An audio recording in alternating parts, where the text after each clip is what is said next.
Assalamualaikum warahmatullahi wabarakatuh. Alhamdulillahirabbil alamin. Wassalatu wassalamu ala rasulillahil karim wa ala alihi wa sahbihi ajma'in. Amma ba'd. Fa ya ibadallah, usi nafsi wa iyyakum bi taqwallahi faqad fazal muttaqun. Fala tamutunna illa wa antum muslimun. Faqala ta'ala ya ayyuhalladzina amanu taqullaha haqqa tuqatih wa la tamutunna illa wa antum muslimun. Saudara-saudariku dan pemirsa Akhir TV, Madani TV dimanapun Anda berada, alhamdulillah hari ini Sabtu 9 Rabiul Akhir 1438 Hijrah bertepatan dengan 7 Januari 2017 Masehi. Kita masih diberikan kesempatan oleh Allah Subhanahu wa Ta'ala untuk hidup di hari ini, saat sementara saudara-saudari kita barangkali sudah lebih dulu menghadap pada Allah Subhanahu wa Ta'ala. Barangkali mereka sesuai ajalnya telah kembali kepada Allah karena bekal kebaikannya dianggap telah cukup, dan hal-hal yang dianggap kurang yang barangkali sudah semakin sedikit. Karena itu mereka dengan izin Allah sesuai dengan ajalnya telah kembali kepada Allah.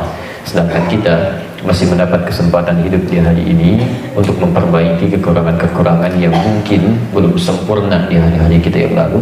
Karena itulah kita mengawali kajian ini dengan memohon pada Allah Subhanahu wa Ta'ala, semoga hidup kita hari ini mendapat bimbingan dari Allah Subhanahu wa Ta'ala, sehingga insya Allah hari-hari kita dimulai saat ini bisa lebih baik daripada hari-hari sebelumnya yang telah kita lalui. Bapak dan Ibu sekalian, hari ini kita akan mengawali kajian yang baru setelah kita menuntaskan satu bagian kajian kita dalam 1 tahun ke belakang. Hanya sebelum kita mulai kajian topik yang baru ini, saya akan memberikan satu frame umum dulu mengenai tuntunan Rasulullah SAW, dan ini penting sebagai penegasan dari Al-Quran tentang prioritas pembelajaran yang harus kita utamakan saat pertama kali kita akan belajar agama. Jadi mohon izin ya, tuntunan Al-Quran dan Sunnahnya itu tidak setiap ada taklim mesti kita ikuti. Ada prioritas-prioritas tertentu yang ditekankan oleh Al-Quran dan petunjuk Nabi yang justru itu harus kita utamakan.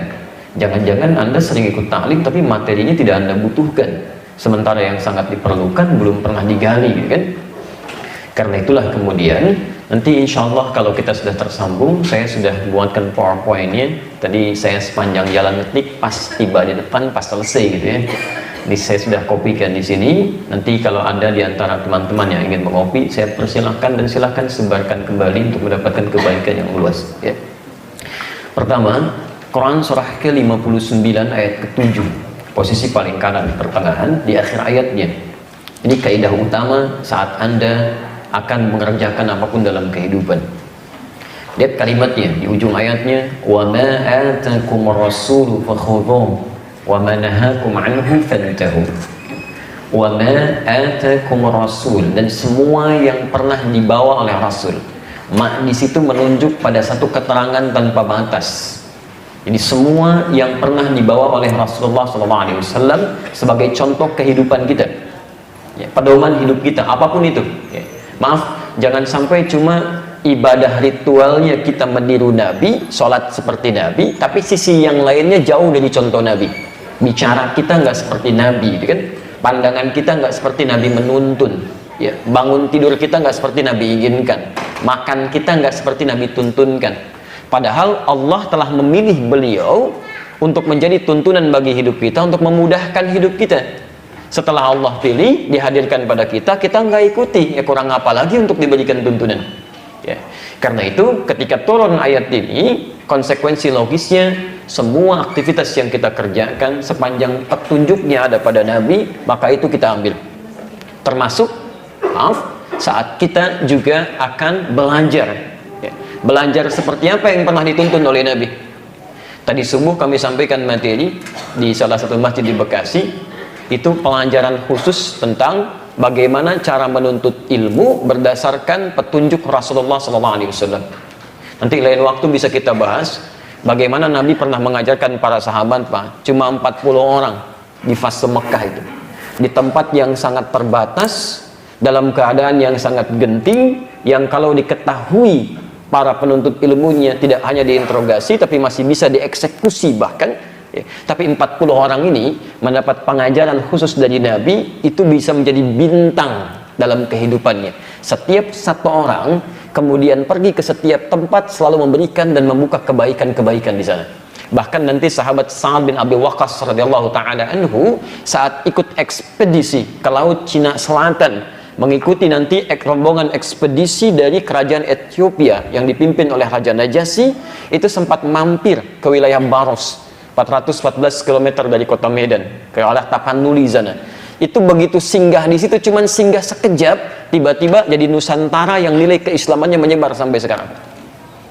Seorang Muawiyah yang menyeberangi, Masya Allah, wilayah Arab sampai ke Afrika Utara, dari Mesir ke Libya, ke Tunisia, ke Maroko, ke Aljazair, nyebrang sedikit ke Sisilia, sampai kemudian keturunannya ada yang sampai ke Andalusia, sampai beliau sendiri tinggalnya di Damaskus, di Syam, Syria sekarang. Perhatikan, bukankah ada jejak keislaman di Mesir, di Libya, di Tunisia, di Maroko, di Aljazair? Cuman satu orang itu. Anda bisa bayangkan, setiap satu orang yang belajar dari Nabi, dari 40 orang ini selalu memberikan nilai-nilai kebaikan yang tinggi. Dan hebatnya mereka, satu, cepat menangkap pelajarannya. Yang kedua, semua pelajaran yang ditangkap ini sulit untuk dilupakan. Yang tiga, berkah ilmunya. Dan yang keempat, mudah untuk diamalkan. Nah, pola seperti apa yang diantaranya dibimbing oleh Nabi SAW? Salah satunya, Nabi memberikan penekanan pada materi-materi yang harus dipelajari sebelum belajar materi-materi lain sebagai pelengkap kehidupan. Nah, ada 5 pokok, saya agak cepat sedikit ya, karena esensi pembahasan kita tidak di sini. Ada 5 pokok, saya ulangi, ada 5 pokok yang langsung diisyaratkan oleh Nabi SAW supaya setiap Muslim fokus mempelajari yang 5 ini dulu sebelum belajar pada ilmu-ilmu yang lainnya. Oke, 5 pokok ini ditemukan di hadis riwayat Muslim nomor hadis ke-8. Kalau Anda punya Al-Arba'in yang 42 hadis, hadisnya nomor kedua disebut dengan hadis Jibril. Yang pentingnya yang 5 pokok ini, sampai-sampai malaikat sendiri yang turun menyamar menjadi seorang pria yang kemudian langsung masuk ke halaqah Nabi dan langsung bertanya tentang 5 pokok ini sebagai petunjuk bagi para pembelajar setelahnya untuk fokus pada 5 bahasan ini. Apa 5 bahasan ini? Ya. 1, antashhada an la ilaha illallah wa anna muhammadar rasulullah. Kita harus belajar tentang inti 2 kalimat syahadat. Jadi 2 kalimat syahadat itu tidak hanya diucapkan di lisan saja, tapi maknanya harus dipelajari supaya kalimat itu bisa meresap dalam jiwa dan esensinya bisa diamalkan dalam kehidupan. Siapa Tuhannya? Tuhan kita siapa yang layak disembah? Allah. Masya Allah, Bapak Ibu sudah paham Tuhannya Allah, tapi persoalannya kenal tidak dengan Allah. Kalau mau meminta kepada Allah, bagaimana caranya? Kalau mau menyebut namanya, apa disebutkan?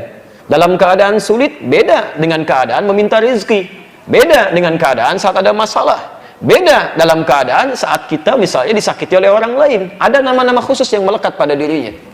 Nah, jadi kalau kita merasa yakin Tuhannya adalah Allah, tidak cukup dengan sekedar kita mengucapkan saja, tapi mesti belajar tentang aspek keilmuannya sehingga aspek ketuhanan itu melekat dalam jiwa kita.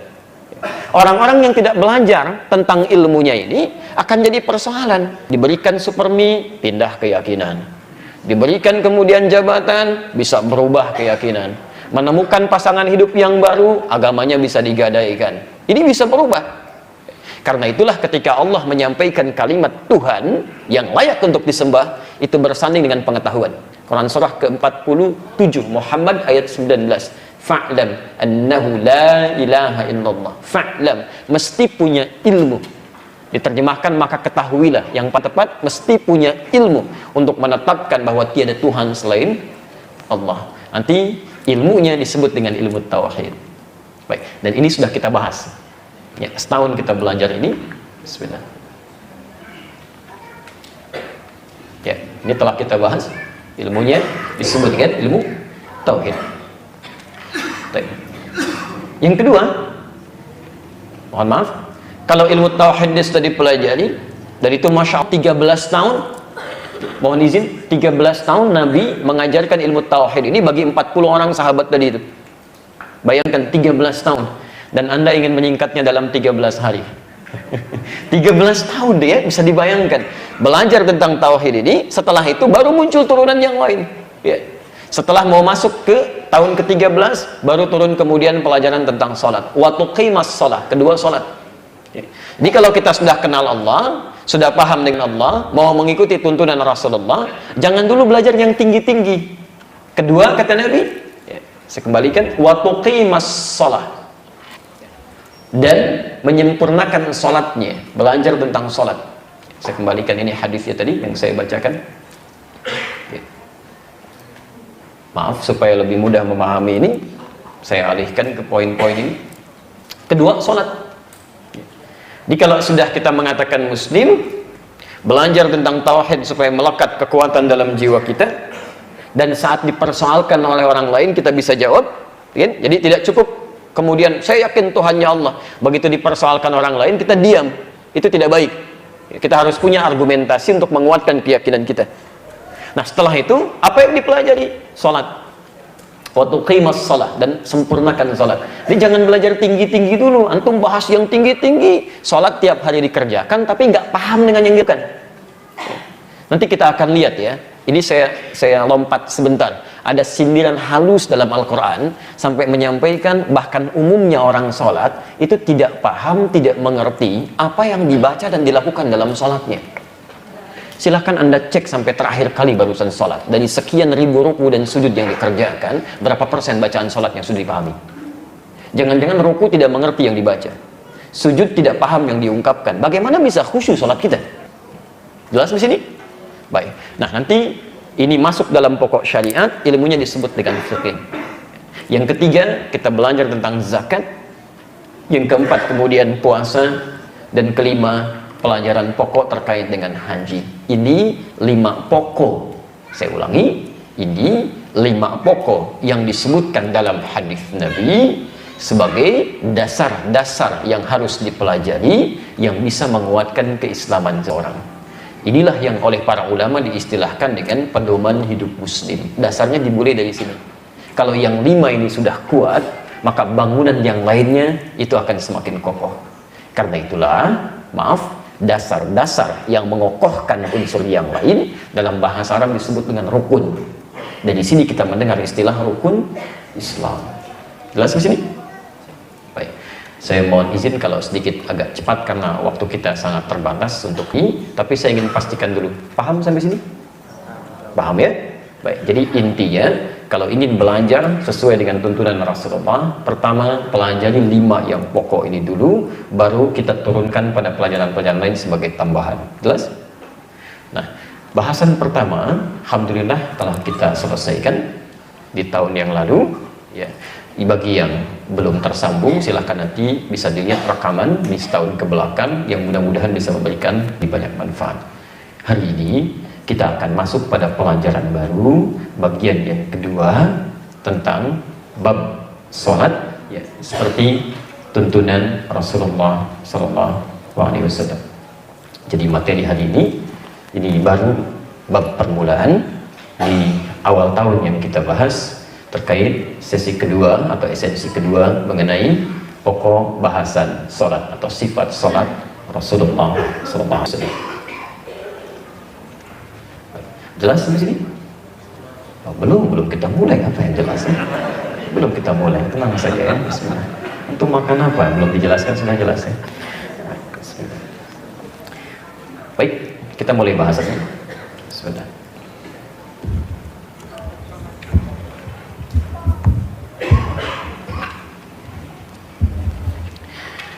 Bapak dan Ibu sekalian, kita mulai di bagian pertama sebagai pengantar dulu. Ada satu konsep dasar dalam Al-Quran dan hadis-hadis Nabi SAW yang penting dipahami oleh setiap muslim yang sudah bersyahadat dan siap untuk menunaikan sholat dengan baik ya. Perhatikan konsep dasarnya. Pertama, semua kata sholat Itu pada umumnya. Saya ulang, pada umumnya di dalam Al-Quran dan hadis-hadis Nabi SAW itu selalu diawali dengan derivasi kata iqamah. Ya. Bisa berbentuk, bisa yuqim, yuqimun, aqim, aqimu, bisa. Itu selalu setiap ada kata sholat umumnya, ya umumnya awalnya akan selalu diiringi dengan kata-kata ini. Ya. Saya beri contoh, kalimat sholat pertama Al-Baqarah ayat ketiga, posisi paling kiri di pertengahan. Perhatikan kalimatnya. Saya mau menulis ya, perhatikan sebentar. Alladzina yu'minuna bil ghaib wa yuqimunas shalah. Perhatikan, sebelum kata sholat diawali dengan kata yuqimun. Al-Baqarah 43, posisi paling kanan di pertengahan. Wa aqimus shalah wa atuz zakah wa aqimus shalah.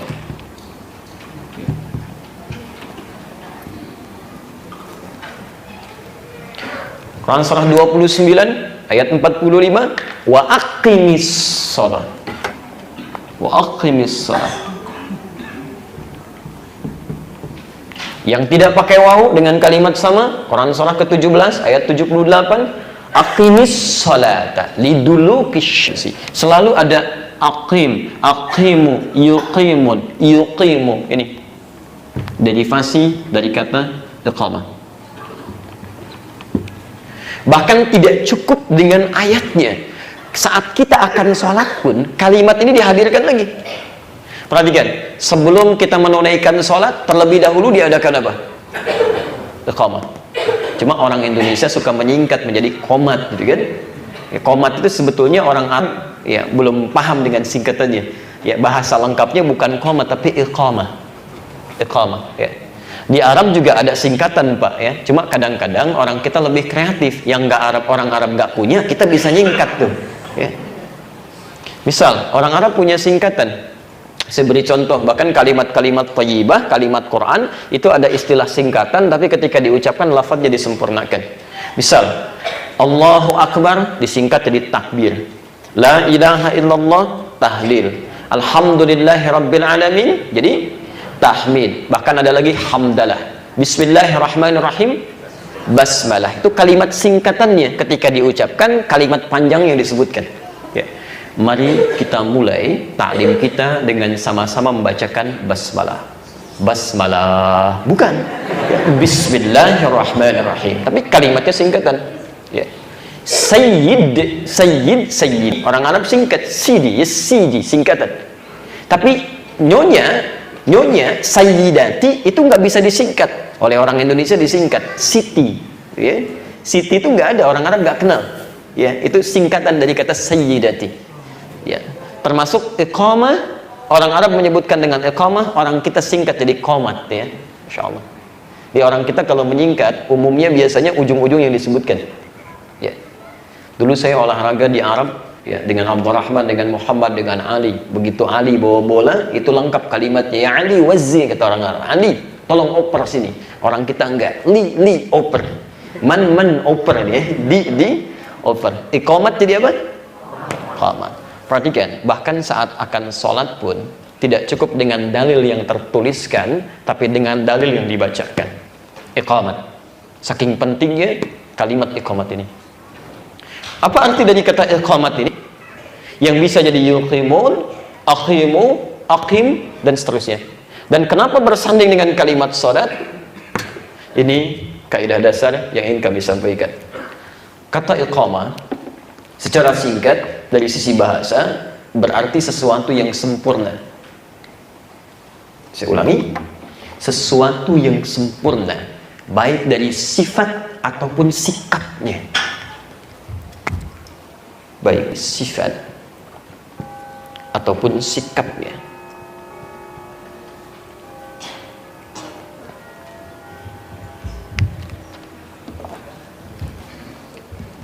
Jadi ketika dalam Al-Quran kalimat-kalimat sholat termasuk di hadis seringkali diawali dengan kata-kata ini, derivasi kata iqamah, seakan-akan memberikan kesan kepada kita kalau Anda ingin tunaikan sholat, pesan dari Al-Quran dan petunjuk Nabi, maka jangan sekedar sholat tapi tunaikan dengan sifat dan sikap yang sempurna. Jelas di sini? Baik. Yang penting Anda catat, tolong garis bawah ini ya.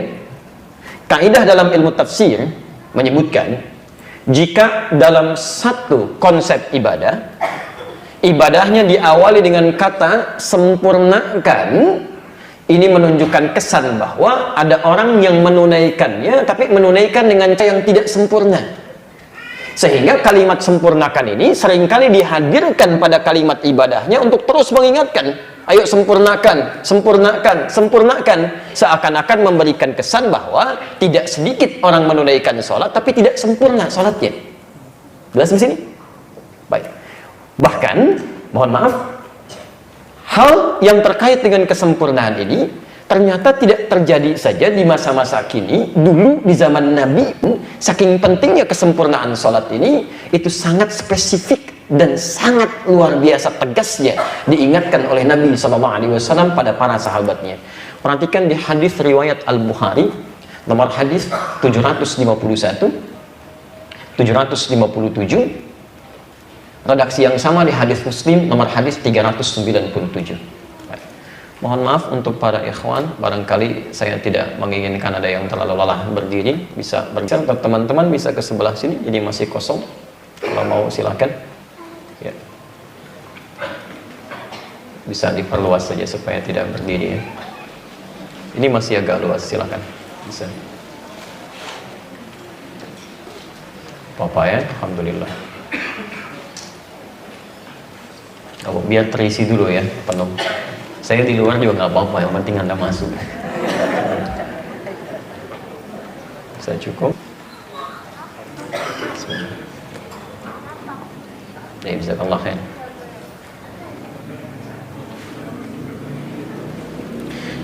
Baik, saya kembalikan.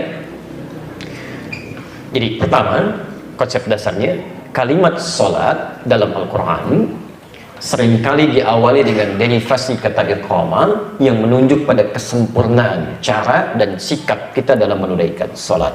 Kenapa kalimat ini muncul? Satu, seakan-akan memberikan kesan bahwa tidak sedikit orang sholat itu tapi tidak sempurna dalam menunaikan sholatnya. Yang kedua, saking pentingnya kesempurnaan sholat ini, sampai-sampai tidak hanya orang biasa, sahabat-sahabat Nabi pun itu sangat ketat diperhatikan oleh Rasulullah. Dan pernah terjadi satu ketika tersebut dalam Al-Bukhari nomor hadis 751, 757, dan di hadis Muslim nomor hadis 397. Qila bima ma'na, disebutkan kisahnya. Ja'a rajulun ila Nabi sallallahu alaihi wasallam. Datang seorang lelaki pada Nabi sallallahu alaihi wasallam. Diduga oleh para ahli hadis namanya Khallad Az-Zuraiqi. Khallad Az-Zuraiqi. Fadakhala ila al-Masjid Nabawi. Beliau masuk ke Masjid Nabi. Fasalla bi jambin Nabi. Kemudian salat di samping Nabi sallallahu alaihi wasallam. Jadi sahabat Nabi masuk ke Masjid Nabi, salat di samping Nabi. Apa yang terjadi? Setelah beliau takbir sampai dengan salam, falamma sallama yaminan wa shimala, tatkala beliau salam ke kanan dan ke kiri, itu faqala lahu Nabi sallallahu alaihi wasallam. Nabi tidak menunggu jeda, Pak. Ya, langsung seketika. Langsung tiba-tiba Nabi berkata pada orang ini. Padahal Rasulullah itu kalau melihat seseorang keliru, itu ditunggu dulu sampai selesai, ada jeda, baru kemudian diingatkan. Ini tidak. Begitu salam selesai, assalamualaikum, assalamualaikum, faqala lahu Nabi sallallahu alaihi wasallam. Maka Nabi sallallahu alaihi wasallam langsung berkata pada orang ini, "Shalli fa innaka lam tusalli." Anda silahkan sholat lagi karena Anda belum sholat. Sebayangkan, kata Nabi, Anda silahkan sholat lagi karena Anda belum sholat. Padahal orang ini sudah salam. Fa'ada sholatahu thalatha marat. Maka orang ini kembali mengulang sholatnya bahkan sampai 3 kali. Faqala lahu Nabi sallallahu alaihi wasallam mithla ma kana. Tapi Nabi tetap mengulang kalimat yang sama setiap orang ini salam. Jadi begitu salam, assalamualaikum, assalamualaikum. Kata Nabi, sholli fa innaka lam tusalli. Anda sholat lagi ya karena Anda belum sholat. Lihat kalimatnya, belum sholat. Faqala, maka orang ini berkata, ya Rasulullah, ma uhsinu ghairah. Ya Rasulullah, saya tidak bisa lebih baik lagi daripada sholat yang telah saya tunaikan ini. Alimni, tolong ajarkan saya. Alimni, tolong ajarkan saya.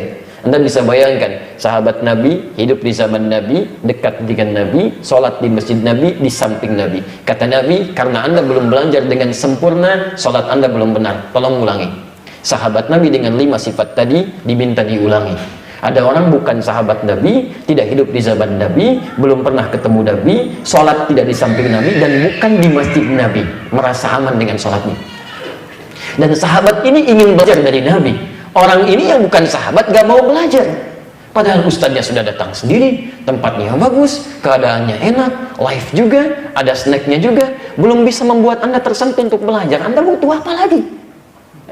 Nah, kemudian apa yang terjadi? Lalu kemudian faqala lahu Nabi sallallahu alaihi wasallam, maka Nabi sallallahu alaihi wasallam mulai bersabda pada orang ini, mengajarkan cara salat yang benar. Kata Nabi, idza qumta ila shalah, kembali dari fasih kata ini, kalau kamu ingin menyempurnakan salat. Kalimat nabinya, kalau ingin menyempurnakan salat, kalau ingin asal-asalan yang seperti kamu ini. Tapi kalau kamu ingin sempurna, kata Nabi, lihat kata nabinya, fasbighul wudu, sempurnakan dulu wudunya sebelum salat. Begini caranya, diajarkan oleh Rasulullah sallallahu alaihi wasallam. Nanti kita pelajari. Ya. Setelah itu tsumastaqbilul qiblah, menghadap ke arah kiblat. Begini caranya. Itu masya Allah Pak, begini itu sampai diajarkan bagaimana tegaknya, lebar kakinya, keadaan bahunya, sampai cara untuk menghadap kiblatnya. Nggak sembarangan menghadap kiblat, menghadap tidak. Ya. Karena setiap gerakan dan bacaannya nanti dalam sholat itu ternyata ada makna dalam kehidupan. Sehingga Nabi betul-betul pastikan. Nanti kita turunkan dalilnya. Kemudian diajarkan oleh Nabi dari mulai takbirnya sampai dengan salamnya. Setelah selesai itulah Nabi mengajarkan, beliau menyampaikan kalimat yang sampai saat ini populer dalam pendengaran kita. Shollu kama ra'aitumuni usolli. Salatlah kalian persis seperti melihat saya ini salat. Ya, hadis Al-Bukhari nomor hadis 651 pada hadis yang terakhir. Jadi kalau salat kita ingin benar, sempurna tadi, kalimat sederhananya kata para ulama hadis gampang sebetulnya. Lihat Nabi sholat, setelah kita melihat cara Nabi sholat, praktekkan seperti penglihatan kita itu, baru kemudian sholat kita setidaknya bisa dianggap benar dalam penunaiannya. Jelas sampai sini? Baik. Kalau jelas, pertanyaan pertama, ada apa pertanyaan lagi? Satu, apa sih pentingnya sholat yang sempurna itu? Kenapa tidak dicukupkan yang penting kita sholat? Kenapa Nabi sampai sangat ketat dalam urusan sholat? Beda dengan ibadah-ibadah yang lainnya. Bahkan ayat-ayat Quran yang turun tentang sholat, ya hampir seakan-akan tidak memberikan toleransi dalam tanda petik ya, bagi setiap muslim, kecuali sepanjang bisa dia harus tunaikan. Silahkan bandingkan ya. Saat puasa, kalau sakit misalnya, tidak mampu puasa, boleh membatalkan puasa? Boleh. Masya Allah. Kalau bahkan nggak sanggup puasa, bisa diganti? Bisa. Zakat kalau belum ada yang dizakati, ada kewajiban zakatnya? Tidak. Haji kalau belum ada kemampuan, ada kewajiban hajinya? Tidak. Tapi perhatikan sholat. Anda sholat berdiri, ada masalah di kaki tidak bisa berdiri, sholat tetap wajib ditunaikan. Duduk. Anda tidak bisa duduk, berbaring. Masya Allah. Anda sulit dalam keadaan berbaring, berikan isyarat dengan gerakan. Anda sulit dengan gerakan, dengan kedipan. Sepanjang masih sadar menunaikan sholat. Anda sudah nggak bisa berkedip, kita sholatkan. Ini semua turunannya ada, sampai kita bisa berkedip pun kalau masih sadar, sholat. Ya, saking pentingnya, pertanyaan terbesarnya, ada apa sebetulnya di balik sholat ini? Sampai seakan-akan kita itu diminta ketat menunaikan, sesempurna mungkin kita lakukan. Nah, jawabannya kita turunkan dalam Al-Quran. Ini, pelan ya. Saya agak percepat ke sini supaya mudah kalau ada yang ingin mencatatnya. Nah, Bapak Ibu sekalian, orang-orang yang benar dalam menunaikan sholatnya, ternyata oleh Al-Quran diberikan keterangan, tidak hanya sekedar diterima sholat yang telah ditunaikan itu, tapi langsung diberikan jaminan oleh Allah Subhanahu wa Ta'ala akan diberikan 5 keistimewaan yang tidak akan pernah diberikan pada orang yang tidak sholat, atau orang yang sholat tapi sholatnya tidak seperti diinginkan Al-Quran dan dituntun oleh Rasulullah SAW tadi. Jadi kalau nanti selama ini kita sholat, tapi sholat kita tidak menghasilkan satu di antara 5 ini, maka mohon maaf, barangkali ada yang belum sempurna dalam sholatnya. Yuk, kita ukur pelan-pelan. 1, Quran ke-29, Al-Ankabut, ayat 45. Lihat statement Al-Quran ini. Innas salata tanha 'anil fahsya wal munkar. Masya Allah. Saya berikan sedikit ya untuk memahami, membaca ayat Qurannya sesuai dengan ilmunya. Perhatikan, saya sedikit ajarkan ilmu nahwu. Innas salata tanha 'anil fahsya wal munkar. Pertama perhatikan, ayat ini dimulai dengan kata inna. Saya terangkan di bulan lalu, kalau ada ayat Al-Quran diawali dengan huruf atau kata inna, itu artinya ayatnya tidak sekedar disampaikan informasi yang dimaksudkan, tapi kalimat ini bermakna penegasan yang menghilangkan keraguan. Diseakan-akan kalau dalam bahasa bebasnya kita akan katakan Allah menyampaikan, saya tegaskan ya, saya tegaskan, jangan ragu. Innas shalah. Kedua, perhatikan, sungguh saya tegaskan, kata Allah, salat yang ditunaikan dengan benar itu. Lihat cara menerjemahkannya, bukan sesungguhnya salat, bukan. Sungguh saya tegaskan, salat yang ditunaikan dengan benar itu. Dan diawali dengan alif lam. Saya agak lambatkan sedikit. Diawali dengan alif lam. Bapak Ibu sekalian, beda kalimat dalam bahasa Arab saat diawali dengan alif lam dengan yang tidak menggunakan alif lam. Kalau kalimatnya tidak menggunakan alif lam, itu diistilahkan dengan nama nakirah, artinya umum, bebas. Jadi kalau kalimat salatnya tidak menggunakan alif lam, inna shalah, maka itu menandakan salat yang dimintakan ditunaikan secara bebas, umum saja. Mau cepat-cepat silahkan, mau khusyuk boleh, mau tidak itu bukan pilihan. Jelas di sini? Itu inna shalah tanpa alif lam. Tapi kalau kalimatnya menggunakan alif lam, maka ini diistilahkan dalam kaidah bahasa Arab di ilmu nahwu dengan istilah ma'rifah. Sesuatu yang khusus, ada ketentuannya, ada aturannya, nggak bisa sembarangan.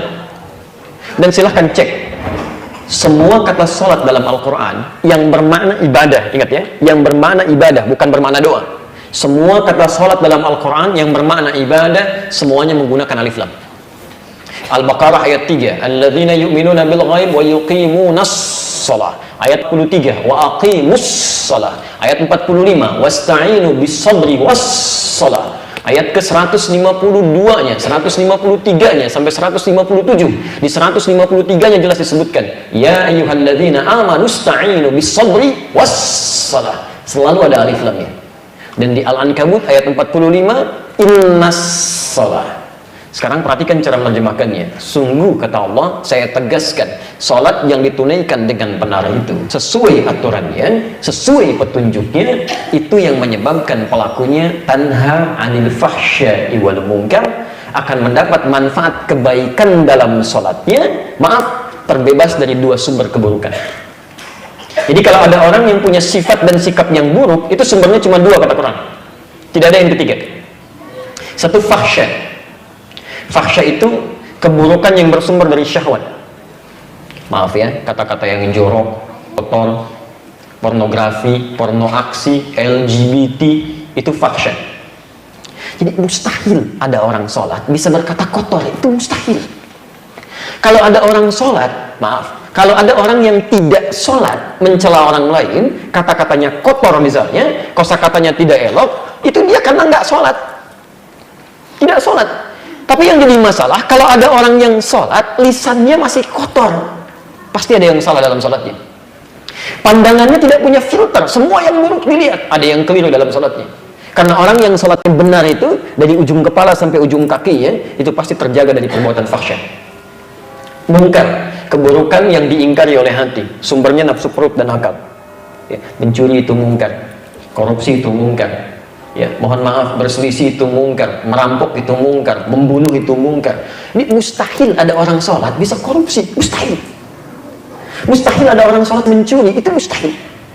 Kalau ada orang tidak sholat kemudian mencuri, karena memang nggak ada iman dalam jiwanya. Tapi kalau ada orang sholat masih bisa mencuri, ada yang salah dalam dirinya. Yang saya kadang-kadang tidak habis mengerti ini, saya nggak tahu kalau di Andor itu. Di beberapa tempat masih ada orang mau datang ke masjid, mau sholat, masih takut kehilangan sandalnya. Sampai dibikinkan rak tempat sandal, ada tulisan, hati-hati dengan sandal Anda. Padahal mau sholat. Pasti ada yang keliru. Ada yang keliru. Karena silahkan perhatikan, sahabat-sahabat Nabi ketika turun ayat tentang sholat, dilatih tentang sholat, Masya Allah Pak. Yang keras jadi orang paling lembut. Bahkan jadi ketegasan dalam kebaikan. Yang terpecah jadi menyatu lagi. Semua unsur kebaikan itu muncul. Yang sedekah tak terkira sedekahnya, yang menolong tak terkira pertolongannya. Bahkan orang-orang Ansor ketika kedatangan orang-orang Mekah Muhajirin itu Masya Allah, sampai dilukiskan di Quran surah 59 ayat 9 sampai 10. Mereka akan memberikan apapun yang mereka miliki, walaupun pada hakikatnya mereka sendiri butuh pada pemberian itu. Itu nasi tinggal satu piring, Bu. Ya, mereka sendiri belum makan, tapi karena melihat saudaranya terlihat kelaparan, itu nasinya diberikan pada orang lain dulu sebelum sendirinya mengkonsumsi nasi tersebut. Anda bisa bayangkan, orang yang haus, datang kehausan, tiba-tiba diterima oleh orang yang bawa minuman. Orang yang lapar, diterima oleh orang yang bawa makanan. Yang paling hebat, orang jatuh fakir, tadinya kaya, Abdurrahman bin Auf, radhiyallahu ta'ala anhu, karena hijrah itu diambil semua hartanya. Beliau hanya boleh meninggalkan Mekah dengan pakaian yang melekat di badannya. Itu sampai Madinah, diterima oleh orang paling kaya di Madinah, sampai mengatakan kalimat hebat berikut. Kata beliau, akhil karim, sami'tu annaka kunta ghaniyan. Saudaraku yang mulia, saya dengar Anda pernah kaya saat di Mekah. Kalau ingin kaya lagi, silahkan ambil setengah kekayaan saya. Khudh nisfadhalik.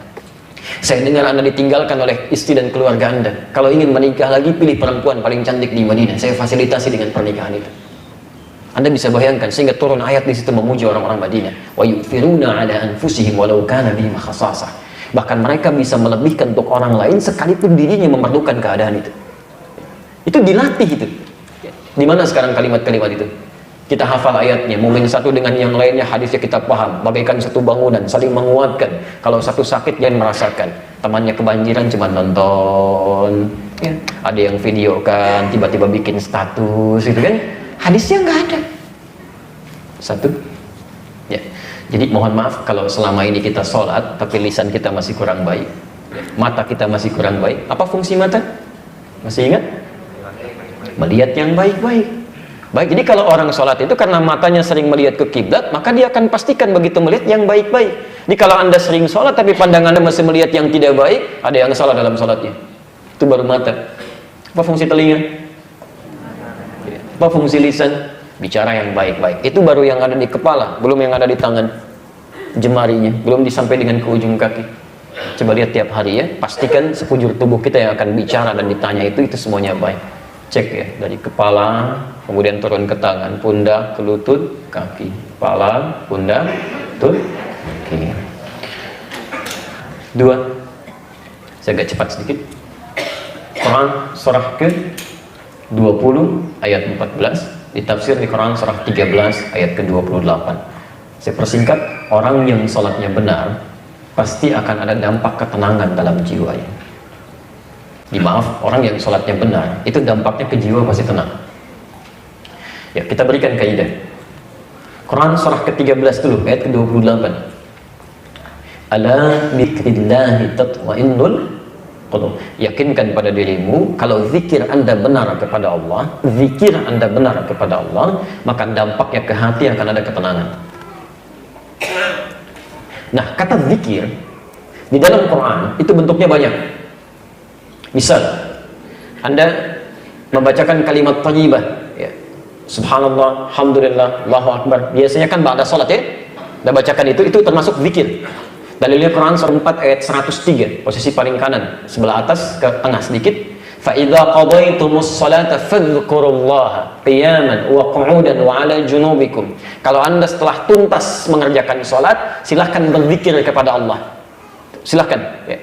Nah, jadi kalau Anda berzikir menggunakan kalimat thayyibah tadi, subhanallah, alhamdulillah, Allahu akbar, astaghfirullah, itu kalau zikirnya benar, ada dampak ke hati jadi tenang. Jadi yang diinginkan bukan berapa banyak Anda ucapkan. Ada yang 100, 1000, 10.000, tapi nggak ada dampak ketenangan pada jiwa. Ada yang keliru dalam pengucapan zikirnya, di lafadznya. Baca Al-Quran, itu zikir, Bu. Jadi kalau ibu sedang baca Al-Quran, itu ibu sedang berzikir. Bahkan Al-Quran sendiri disebut dengan zikir. Quran surah ke-15 ayat 9, posisi paling kanan pertengahan. Inna nahnu nazzalna dzikra wa inna lahu lahafizun. Sungguh kami telah turunkan Al-Quran sebagai zikir. Quran surah 15 Al-Hijr ayat 9. Jadi kalau Bapak sedang baca Al-Quran, itu sedang zikir, Pak. Pengertiannya, fokus, Bu, ya. Kalau ibu sedang punya persoalan-persoalan yang membuat hati gelisah, kalau ingin cepat tenang, salah satu caranya, ayo ambil wudhu, buka mushaf, baca Quran. Itu pasti ke jiwa jadi tenang. Gak percaya silahkan, Pak. Anda punya masalah, daripada mengeluh ya, ambil wudhu, buka mushaf, baca Al-Quran. Itu jaminan Allah. Kalau benar baca Qurannya, walaupun solusi mendatang, setidaknya jiwa jadi tenang. Daripada mengeluhkan pada sesuatu yang tidak tepat. Ini aneh, Allah sudah berikan solusi, malah mencari obat yang tidak benar. Kata Quran, baca Quran, Anda malah bisikin status. Duh, gak nyangka ya, tulis. Padahal nyangka tuh ketika Anda tuliskan, tungguin komen orang lain. Anda nunggu komen orang aja udah gak tenang tuh. Lihat lagi, lihat lagi, lihat lagi. 2. Menghafal Quran, itu bagian dari zikir. Bahkan disebutkan 4 kali, beda dengan cuma baca. Menghafal Quran itu 4 kali disebutkan di Quran surah 54. Ayat 17, ayat 22, ayat 32, ayat 40. Walaqad yassarnal Qur'ana lidzikri, bukan lil hifdzi. Dan sungguh kami telah mudahkan Al-Quran untuk dihafalkan. Kalimat hafalnya pakai zikir. Ya. Ini kalau orang menghafal Qurannya benar, penghafal Quran itu akan tenang. Tenang sekali. Ada musibah baik kecil atau besar, tenang. Pandangannya tenang, lisannya tenang, kehidupannya tenang. Jadi kalau ingin cepat ada ketenangan dalam jiwa, cobalah menghafal Quran. Gak banyak kok, Pak, sehari seayat, hari berikutnya 1 ayat lagi, tambah lagi, insya Allah akan ada perubahan. Tapi mohon izin, Bu, ya, kalau ibu punya anak atau cucu menghafal Quran tidak memberikan dampak ketenangan pada dirinya, ada yang salah dengan cara dia menghafal, ada yang keliru. Karena nanti di ayat yang lain, Quran surah ke-35 ayat 32-33, posisi paling kiri sebelah atas, itu penghafal Quran dibagi pada 3 bagian. Tapi nanti kita bahas lebih jauh lagi, ya. Ada penghafal Quran yang zalim, ada penghafal Quran yang cukup untuk dirinya saja, ada penghafal Quran yang bisa berbagi kebaikan dengan orang lain. Nanti cek kira-kira diri Anda ada berada di mana. Yang paling menarik, puncak semua zikir itu ada pada sholat. Sholat itu puncaknya zikir. Bukan menghafal Quran, bukan baca Al-Quran, bukan membaca kalimat thayyibah, tapi puncaknya zikir itu terletak pada salat. Quran surah ke-20 ayat ke-14. Wa aqimis salata li dzikri, dan tunaikan salat dengan benar sebagai zikir kepadaku, kata Allah. Li dzikri, sebagai zikir kepadaku. Kenapa salat disebut sebagai puncak zikir? Karena salat itu menggabungkan semua jenis zikir yang ada. Bukankah dalam salat Anda mengucapkan subhanallah, alhamdulillah, Allahu akbar? Bukankah dalam salat Anda baca Al-Quran, bahkan menghafalkannya? Bukankah dalam salat Anda istighfar? Bukankah dalam salat Anda berdoa? Di semua jenis zikir dihimpun dalam Al-Quran. Yang paling menarik, sekarang semua jenis zikir dihimpun dalam salat, Bapak Ibu tunaikan, dan bukan sekali salatnya, paling minimal 5 kali. Kalau dengan semua 5 kali 17 rakaat itu belum bisa membuat Anda tenang, Anda butuh berapa rakaat lagi? Pasti ada yang salah itu dalam salatnya. Karena orang sholat itu karena menggabungkan semua jenis zikir, dampaknya ke jiwanya pasti tenteram itu. Ini kalau misalnya, maaf sekali lagi, tiap hari sholat, apalagi dengan sunnahnya, tapi ada sedikit masalah sudah mengeluh. Kadang-kadang mengeluhkan kepada Allah, kadang-kadang tidak percaya kepada qadar, ada yang keliru dalam sholatnya. Apalagi pada sesuatu yang bukan urusannya pun masih mengeluh juga. Yang punya masalah orang lain, kenapa Anda yang repot? Ini saya lihat agak pada aneh nih orang-orang, sebagian orang-orang di hari-hari ini. Yang punya masalah orang lain, tiba-tiba grup di WhatsApp satu keluarga bersisi sendiri, ribut satu dengan yang lainnya. Yang punya masalah orang, kenapa Anda yang rame? Padahal tiap hari sholat, gitu kan? Kenapa jiwa kita tidak menjadi tentram? Ada yang keliru di situ. Selanjutnya 3. Belum? 3, baik. Orang yang sholatnya benar dijamin langsung oleh Al-Quran. Mohon izin, satu, Allah berikan kemudahan dalam hidupnya, bahkan persoalan rezekinya. Hidupnya dijamin mudah, termasuk rezeki. Kalau sudah bicara Quran, ini bicara keimanan dia. Kalau Quran sampaikan begini, yakini, lakukan. Ya. Allah berikan rumus sederhana. Quran surah ke-65. Di akhir ayat kedua, di awal ayat ketiga. Perhatikan kalimatnya. Saya berikan rumusnya. Bismillah. Wa may yattaqillaha. Siapa yang bisa meningkatkan takwanya kepada Allah. Lihat rumusnya. Wa may yattaqillaha, siapa yang bisa meningkatkan takwanya kepada Allah, yaj'al lahu makhraja, kami berikan kemudahan dalam setiap aktivitas yang ia jalani. Berikan jalan keluar. Saya ulang ya. Wa may yattaqillaha, siapa yang bisa meningkatkan takwanya kepada Allah, yaj'al lahu makhraja, maka kami berikan jalan keluar dari setiap persoalan yang ia alami, berikan solusi. Jadi ada rumus sederhana dalam Al-Quran. Jika Anda sedang punya persoalan seberat apapun dalam hidup, ya, kata Allah, solusinya itu sangat sederhana. Kalau ingin cepat selesai, tingkatkan takwa. Semakin Anda tingkatkan takwa, semakin cepat Allah menyelesaikan masalah yang kita alami. Ini nggak mahal biayanya, Pak. Tenaganya nggak banyak, Bu. Sebaliknya kalau Anda punya masalah dalam kehidupan, nggak pernah tuntas, misalnya di pekerjaan, di perusahaan Anda jadi champion, jadi juara, tapi di rumah, masalah rumah tangga nggak pernah beres. Orang lain cukup dengan senyuman, Anda 3 bulan nggak selesai-selesai. Apa masalahnya? Cek, mungkin ini. Mungkin ini. Ya. Termasuk pekerjaan, kenapa orang lain mudah, dapat ini, dapat itu. Anda barangkali kesini sulit, apa masalahnya? Mungkin ini. Ya. Karena itulah kemudian bahkan dalam persoalan rezeki, wa yarzuqhu min haitsu la yahtasib, ayat 3-nya.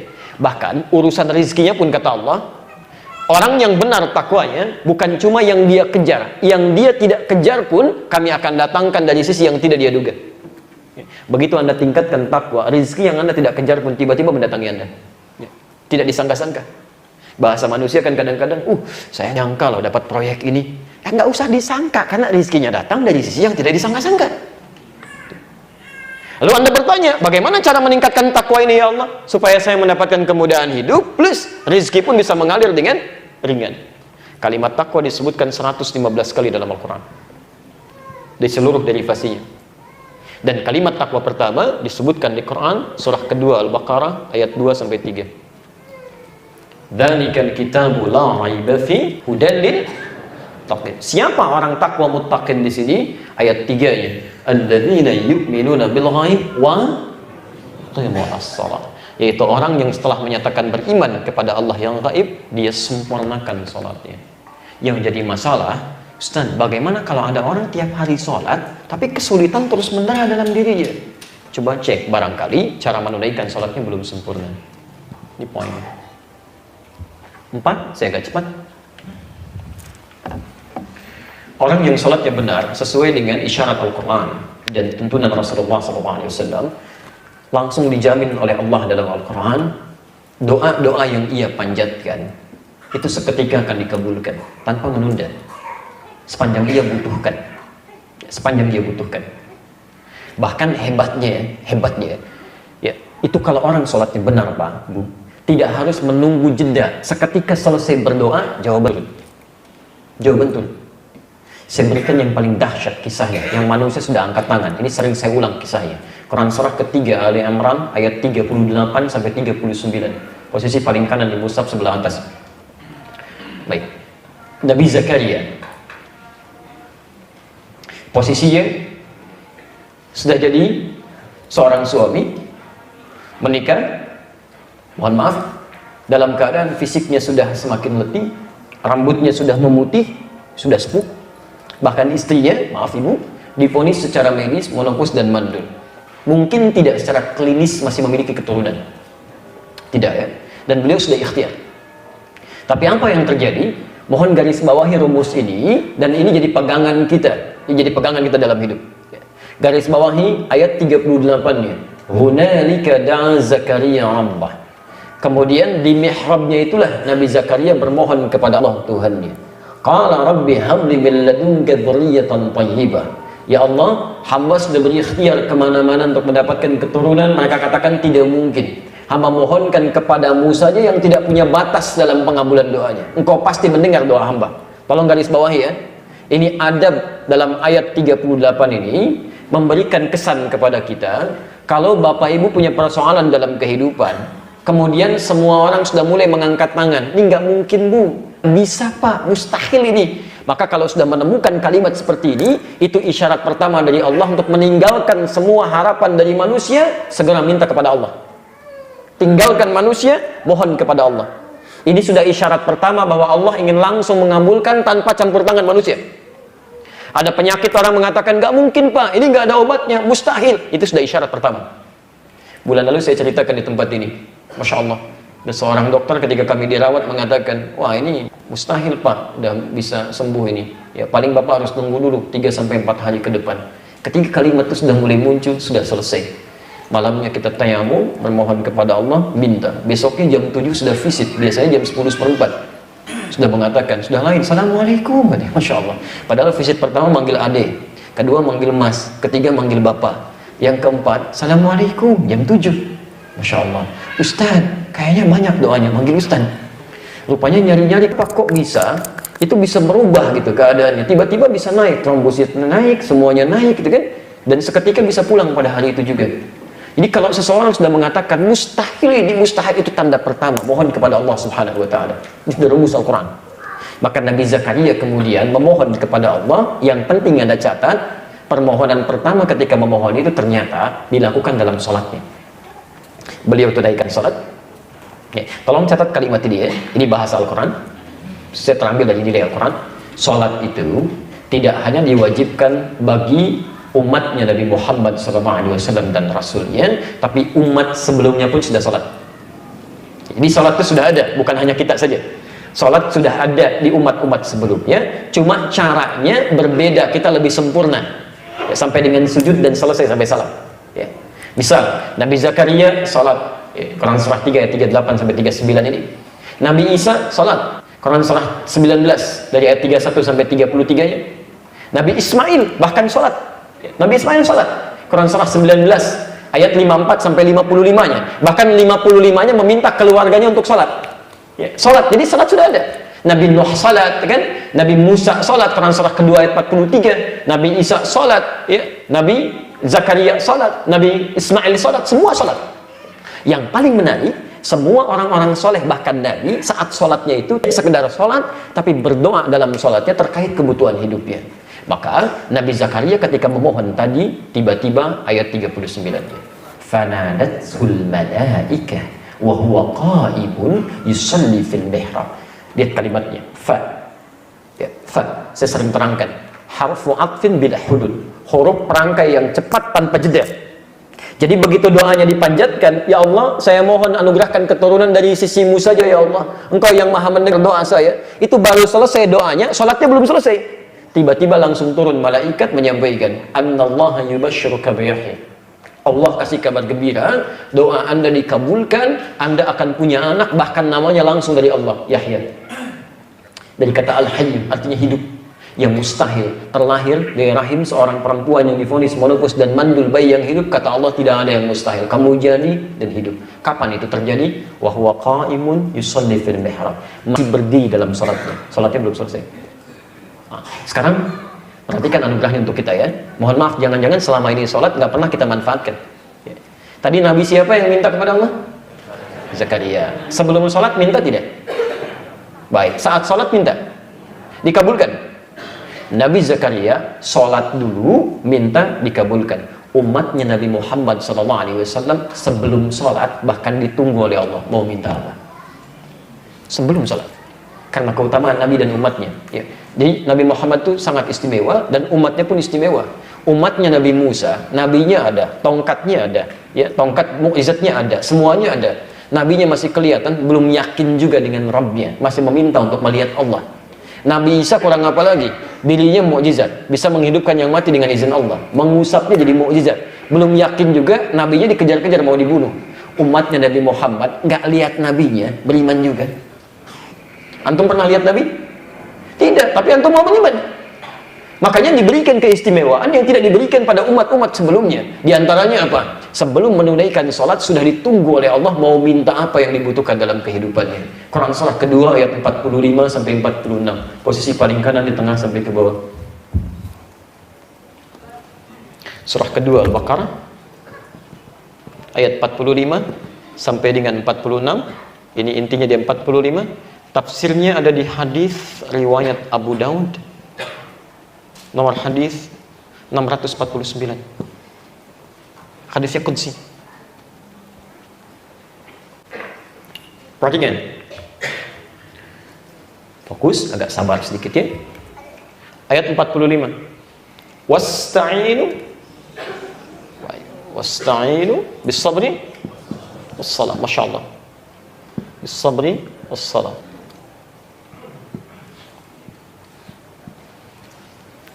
Mohon izin perhatikan cara menerjemahkannya. Saya langsung fokus pada bahasan wasta'inu. Dan jika kalian memiliki persoalan dalam hidup, mintakan solusinya. Ya, mintakan solusinya pada Allah. Bisabri, satu, caranya dengan cara sabar dulu terima masalah tersebut. Fokus ya. Jadi kalau sedang ada masalah, jangan mengeluh. Firman Allahnya cuma satu pilihannya, nggak ada yang kedua, sabar. Terima dulu dengan sabar. Alhamdulillah ya Allah, Engkau titipkan masalah kepada saya, bukan kepada orang lain. Bukankah dengan masalah itu ada pahala? Bukankah dengan sabar ada kebaikan? Dimohon izin, kalau ada masalah seberat apapun, tolong terima dengan sabar. Konsep sabarnya tidak cukup dikatakan Pak, mesti belajar ilmunya. Nanti di edisi lain kita bahas, silahkan cek nanti cara sabarnya di Quran surah ke-2 ayat 155 sampai 157, posisi paling kiri sebelah atas ke tengah. Yang kedua di Quran surah kedua ayat 286. Awas, harus paham caranya ya, tidak cukup dengan disampaikan saja. Kamu sabar, sabar, sabar. Iya, mah kan sudah 100 kali dari kemarin disebutkan sabar, sabar. Belajar ilmunya, bagaimana cara sabar itu. Ya. Ya, saya sabar, tapi sabar masih nangis juga, kan? Sabar masih mengeluh juga. Orang sabar itu pasti nggak akan ada keluhan lagi. Ya, tidak ada keluhan, tidak ada ratapan, selesai. Konsepnya di sini. Ya. Di pertama, terima dengan sabar. Ya. Caranya, Quran surah kedua ayat 155 dan Quran surah kedua ayat 286. Saya sebutkan satu aja supaya lebih cepat ya, simpel saja. Di antara cara yang paling cepat, Anda bisa buka Al-Baqarah ayat 286.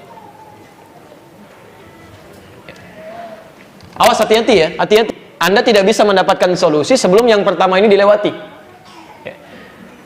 La yukallifullahu nafsan illa wus'aha. Lihat kalimatnya, la yukallifullahu nafsan illa wus'aha. Tidak mungkin Allah menguji seorang hamba dengan satu persoalan hidup di luar batas kemampuannya. Jadi kalimat Quran pertama yang harus kita tanamkan untuk menghadirkan kesabaran, kalau sedang diuji dengan masalah tertentu, seberat apapun, kata Al-Quran, yakinkan pada diri kita, kita memang sanggup mengatasinya. Karena mustahil Allah memberikan ujian yang kita tidak mampu. Jadi kalau ibu sedang diuji dengan masalah, termasuk hari ini misal Pak, seberat apapun, itu tandanya cuma Anda yang mampu, yang lain nggak bisa. Makanya dititipkan kepada Anda, bukan pada yang lain. Ini mustahil Allah menguji kalau kita nggak mampu. Jelas ya?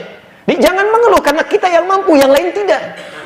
Tapi juga jangan terlalu berlebihan bikin status. Memang cuma saya yang mampu, yang lain tidak. Ini cukup yakinkan.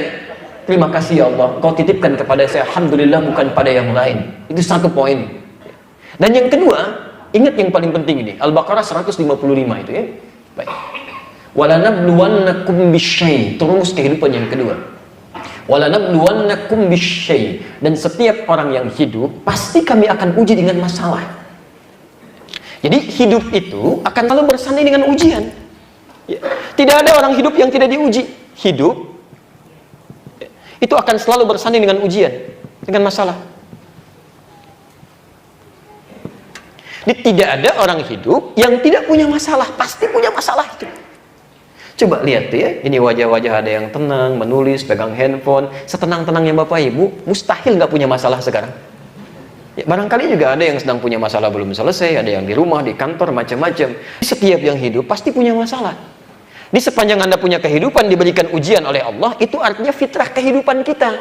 Jadi kalau ada orang hidup nggak punya masalah, ada yang aneh dalam kehidupannya. Perlu dipertanyakan, siapa sebetulnya dia itu? Karena sepanjang dia hidup, pasti punya masalah. Pasti itu. Jelas ya? Baik, hati-hati. Ya, persamaan terbaliknya. Ketika seseorang misalnya tidak mendapatkan masalah lagi, tidak ingin punya masalah, itu tandanya berakhir hidupannya. Wafat. Hanya saat meninggal, persoalan selesai. Jelas? Yang kemudian tinggal hisab dia didapatkan.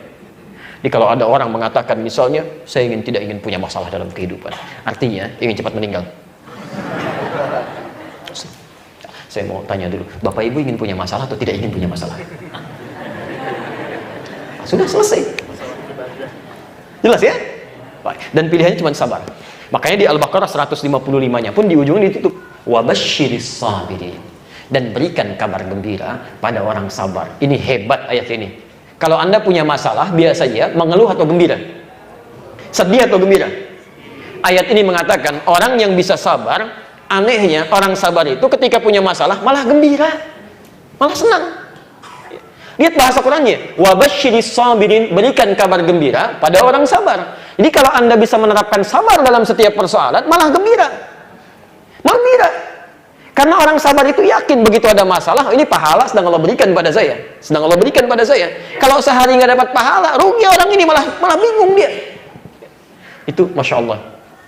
Mohon maaf Bu ya Pak, itu ada seorang ulama yang setiap pekan itu hampir selalu menangis kalau sehat. Jadi kalau nggak sakit dia dalam sepekan, nggak sakit misalnya, itu pekan terakhirnya di hari Sabtu itu pasti nangis tuh, nangis. Ya Allah, kok saya nggak sakitnya? Ini harus sakit apa aja? Mau kepleset, mau misalnya lisannya sakit, mau matanya sakit, macam-macam. Bukan harus sakit yang besar-besar, tidak. Ya, karena beliau merasa, bukankah sakit itu bisa menggugurkan dosa-dosa kecil dengan istighfar. Jadi ini sampai saking mendalaminya hadis tadi, sampai memahaminya dengan dalam, sampai mengatakan, ya Allah, saya kok nggak sakit, jangan-jangan dosa saya nggak terampuni selama sepekan ini. Ini sampai ada yang begitu Bu Pak. Ini orang malah mencari ujian dibandingkan dengan mencari ketenangan-ketenangan hidup yang tidak ada ujiannya. Jelas sampai sini? Nah, ini tahap pertama dulu. Nanti setelah Anda mendapatkan, menerima ujian itu, terima dulu dalam kehidupan, bersabar kita terima dengan baik, siapkan pahalanya, dan tidak cukup sampai situ. Wassalah, saat sholat, mintakan solusinya kepada Allah. Dan Allah nggak nunda sampai besok kok. Nggak nunda sampai besok. Jadi setiap Anda punya masalah, terima dengan sabar. Begitu ada sholat, waktunya tiba, Anda tunaikan sholat. Tunaikan wassalah dan mintakan saat sholat. Masya Allah, dijadikan yang fardu 5 kali dalam sehari. Anda punya masalah dari subuh sampai dengan zuhur. Ini jam 9:04. Tadi subuh jam berapa?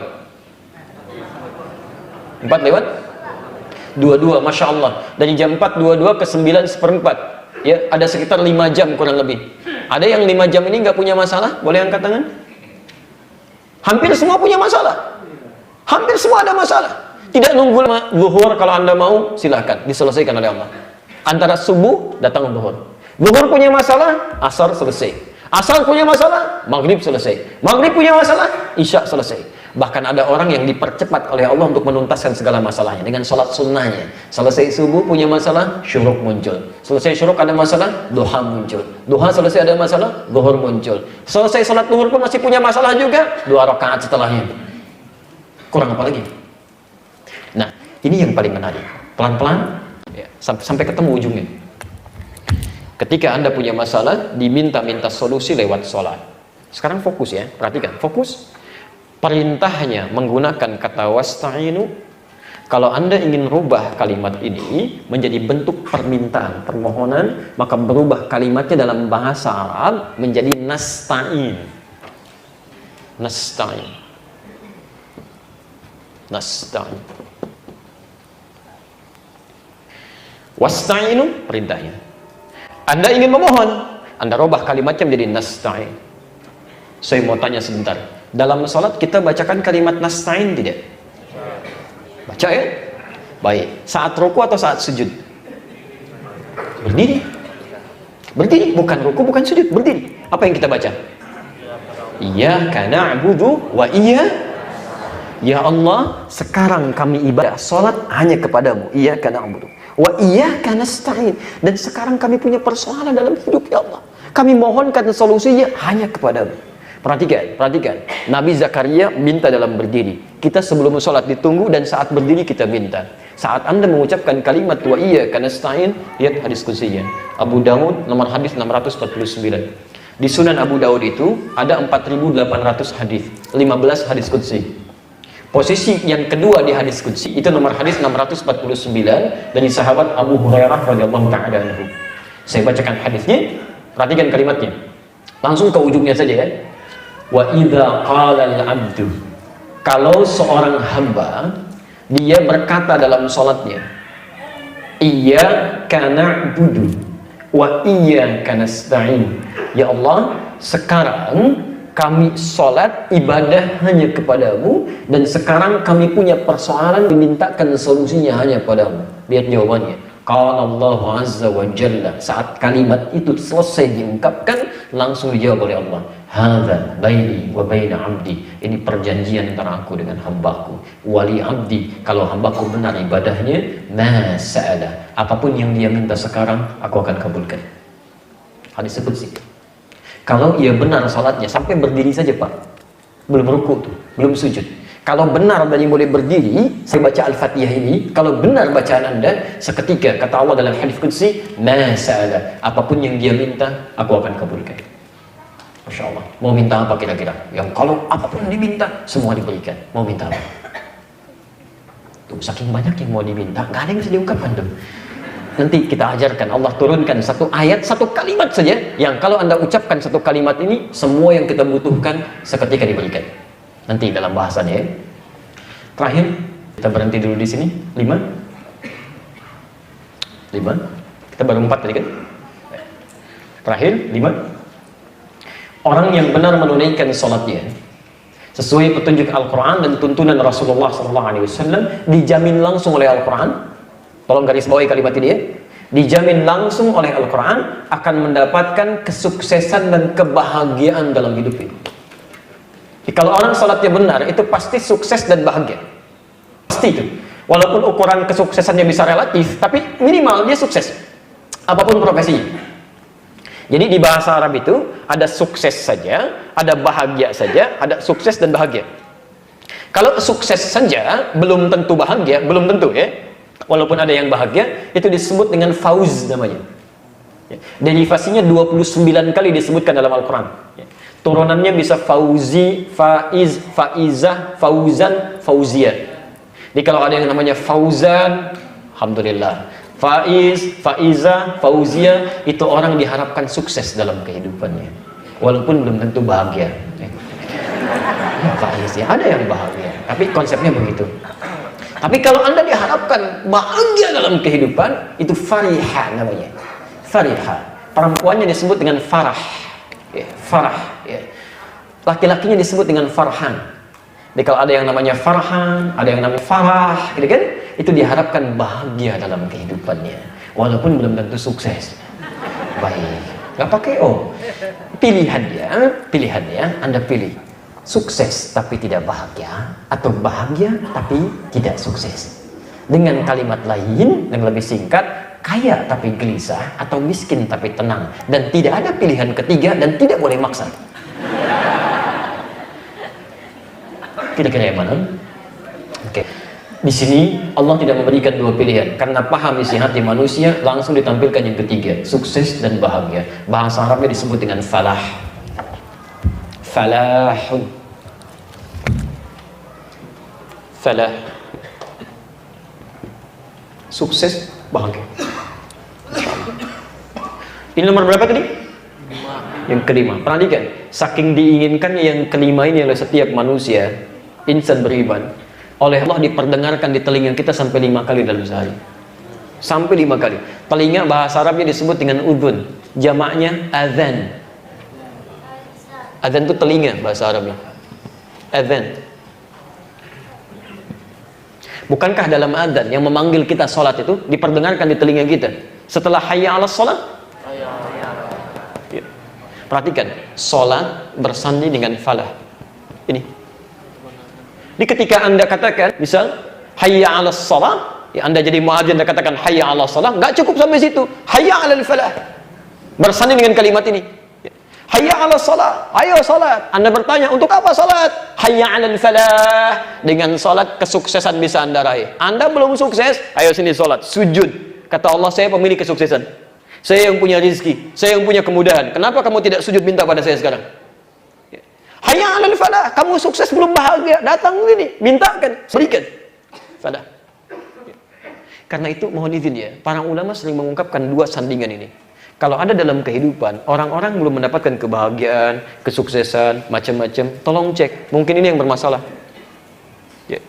Dan kalimatnya langsung bersanding, dempet. Kalau bersanding itu dekat atau jauh?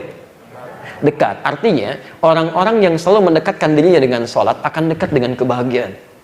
Orang yang selalu membuat jarak dengan sholatnya, itu bisa dipastikan tuh, hatinya tidak tenang, tidak tenang, ya. Atau sulit mendapatkan kebaikan yang mungkin bisa diraih. Silahkan bandingkan ya. Saya kasih bandingan. Kita pakai kitab aja. Karya Imam An-Nawawi.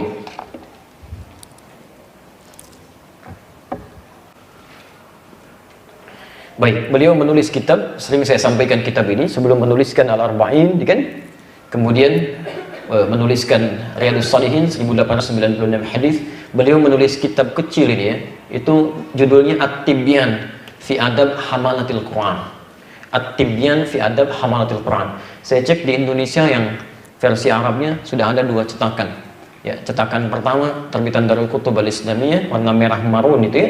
Anda buka halaman 38, posisinya paling kanan di paragraf yang pertama sebelah kanan pojok baris 1 sampai 2. Kalau Anda punya cetakan kedua warna kuning terbitan Darul Nafais, Anda lihat halaman 47 paragraf ketiga baris 1 sampai 7, posisi di sebelah kiri paling bawah. Di situ dikisahkan bagaimana sahabat-sahabat Nabi yang sangat sukses dalam aktivitasnya. Uthman bin Affan pebisnis, Abdurrahman bin Auf, Tamim Ad-Dari, dan sahabat yang lainnya. Anda tahu apa yang terjadi? Bisnis mereka begitu sukses, begitu nyaman kehidupannya, begitu bahagia. Bahkan asetnya Uthman bin Affan radhiyallahu taala anhu sampai hari ini masih ada di Madinah. Sampai hari ini masih ada. Beliau pernah membeli sebuah sumur yang dimonopoli oleh orang-orang Yahudi. Begitu mau minum, bayar, minum, bayar. Singkatnya dibeli oleh Sayyidina Uthman bin Affan radhiyallahu taala anhu, semua sumurnya dari setengah dibeli keseluruhannya, plus pohon kurma yang ada di sekitarnya, kebunnya dibeli sekalian. Diwakafkan untuk kepentingan umat Islam. Singkatnya saat ini area itu dijadikan sebagai bagian dari perhotelan, sedang dibangun sekarang, tapi sejak buah-buah kurma itu tumbuh, disedekahkan untuk kepentingan orang-orang Islam. Itu asetnya disimpan bank Saudi saat ini di atas namakan sahabat Uthman bin Affan radhiyallahu taala anhu. Sampai hari ini masih ada. Abdurrahman bin Auf itu kayanya terlukiskan, Pak, Bu. Kapaknya saja terbuat dari emas. Abdurrahman bin Auf, kapaknya saja. Orang terkaya sekarang Bill Gates itu nggak ada apa-apanya bila dibandingkan dengan Abdurrahman bin Auf. Abdurrahman bin Auf kapaknya terbuat dari emas. Bill Gates itu belum tentu punya kapak. Silahkan cek. Itu luar biasa, asetnya luar biasa. Tapi Anda mesti catat, apa yang paling mereka harapkan dalam kesehariannya bukan mendapatkan pendapatan dunia, bukan itu kecil. Yang diharapkan bagaimana cepatnya muncul waktu malam supaya bisa bermunajat dalam sholat tahajudnya. Disebutkan oleh Imam An-Nawawi, bahkan dalam tahajudnya bisa sampai menghatamkan Al-Quran. Anda bisa bayangkan, ahli surga dekat dengan Nabi. Uthman bin Affan itu menikah dengan 2 putri Nabi. 2 putri Nabi bergelar Dzun Nurain, yang mendapatkan 2 cahaya. Ahli surga, sahabat Nabi, menantu Nabi, dekat dengan Nabi, kaya, asetnya sampai sekarang masih ada, tidak meninggalkan tahajud dalam aktivitas bisnisnya, bahkan bisa menghatamkan Quran dalam sholat tahajudnya. Anda bukan sahabat Nabi, keponakan Nabi juga bukan, tidak pernah menikah dengan anaknya Nabi, tetangga Nabi juga bukan, surga belum dijamin. Masya Allah, adab masih luar biasa diperbaiki, ya, hisab masih menegangkan, amalan masih berantakan. Jangankan tahajud, sholat fardu masih ketinggalan. Dan cita-cita Anda ingin bahagia, Anda siapa? Anda sehat? Ada sesuatu yang kurang tepat di sini. Mari kita sambut tahun baru dengan membuat resolusi. Tahun ini mesti lebih baik daripada tahun sebelumnya. Allahu Akbar, salat subuh kesiangan, tahajud gak ditunaikan karena kebanyakan teori pada malam harinya. Rame kembang api diurusin. Masya Allah, kan? Halo, jelas? Nah, ya. Jadi Nah, 5 ini saya berhenti dulu di sini. Mari kita cek sampai dengan hari ini. Bila sholat telah kita tunaikan tapi 1 sampai 5 ini belum kita dapatkan, atau 1 di antara 5 belum diraih, sholat perilaku kita masih buruk, ya, mohon maaf, sholat hati belum tenang, bahkan lampu mati nggak tenang. Urusan lampu mau mati mau hidup, kenapa anda yang tidak tenang? Kan masya Allah, sholat doa belum terkabul-kabul, ya, kemudahan belum datang, sholat kebahagiaan kesuksesan belum diraih. Apa yang salah? Mungkin ada yang keliru dalam sholatnya. Dari sini mau saya tutup dulu, saya mau akhiri dulu sebentar. Jika ada orang sholat belum mendapatkan 1 di antara 5 ini, penyebabnya hanya 1 di antara 3. Dan bahasan sholat kita akan dimulai dengan membahas 3 hal ini. 1, umumnya orang sholat tidak khusyuk dalam sholatnya. Umumnya orang sholat tidak khusyuk dalam sholatnya. Nanti kita turunkan dalil-dalilnya. 2, umumnya orang sholat, tidak paham, tidak mengerti apa yang dibaca dan dilakukan dalam sholatnya. Umumnya orang sholat tidak paham, tidak mengerti apa yang dibaca dan dilakukan dalam sholatnya. Dan yang ketiga, umumnya orang sholat memberi kesempatan pada setan untuk menggodanya. Ini yang agak aneh itu. Memberi kesempatan pada setan untuk menggodanya. Dan kalau pembahasan ada yang khusus, saya bahas tentang bab setan, ya. Harus kita kenali. Kalau nggak kenal, bagaimana menghindarinya? Ada 8 jenis setan sampai 9 yang harus diwaspadai. Nanti kita bahas. Nanti saya hadirkan kitabnya. Ada acuan kitabnya itu. Ya, ada acuan kitabnya. Termasuk, sekarang sedang ramai berita hoaks, ya. Ada setan hoaks itu. Betul, setan yang melekatkan berita-berita bohong itu ada, dan sempat diingatkan oleh Nabi sampai keluar hadis-hadis Nabi di situ. Ada, ya, namanya metun atau mesut, ada, itu setan hoaks itu. Ya, hati-hati. Jadi dia menyampaikan kepada orang lain bisikan-bisikan yang buruk, minta untuk disebarkan. Sampai Nabi mengatakan, penyebar berita palsu itu sama dengan pembuatnya. Ya, sama dengan pembuatnya. Dan bisa disebut pendusta, itu berbahaya. Nanti kita hadirkan dalam bahasan yang khusus. Ya, hati-hati. Dan orang sholat pun itu punya setan khusus yang memang ditugaskan oleh induk setan, yaitu iblis, untuk menggoda orang-orang sholat. Yang paling bahaya kalau setan ini berada di masjid, karena tugasnya menjadi 2. Tugasnya menjadi 2. 1, menggoda orang sholat. Yang kedua, menggoda DKM masjid. Betul Pak, nanti satu saat kita bahas. Kalau masjidnya belum jadi, itu orang senang itu sampai jadi. Tapi setelah jadi, kenapa sering muncul persoalan-persoalan di situ? Sering kali masjid sudah jadi, muncul persoalan. Karena orang yang kemudian dititipi oleh Allah untuk merawat masjid tidak belajar fikih masjid, akhirnya tidak waspada. Ya, khanzab nama setannya. Khanzab. Nah, kita belum belajar tentang cara sholatnya. Kita baru belajar tentang pembukanya. Nanti kita akan lanjutkan dalam bahasan selanjutnya berdasar 3 poin tadi. Bagaimana mendapatkan sholat yang khusyuk sesuai petunjuk Al-Quran dan Sunnah Rasulullah. Bagaimana memahami bacaan dan gerakan sholat seperti yang diajarkan Nabi. Plus cara menghindari setan saat kita sedang menunaikan sholat. Ya, ini yang akan jadi bahasan kita. Dan mohon izin, nanti bahasan kita akan sangat padat. Karena nanti saya tidak akan ajarkan secara umum. Saya akan bahas dari sejak awalnya. Dari wudunya, dari berdirinya, dari cara berdirinya, kenapa begini, dengan menurunkan hadis-hadis Nabi terkait tentang bahasan itu. Jelas di sini? Baik. Kalau sudah dipandang jelas, saya cukupkan sementara sampai di sini bahasan kita. Ya, kalau ada yang ingin disampaikan atau ditanyakan, kami perkenankan. Kalau sekiranya tidak ada yang ditanyakan, kita bisa cukupkan untuk bahasan hari ini. Bila ada yang sudah dituliskan akan lebih baik barangkali.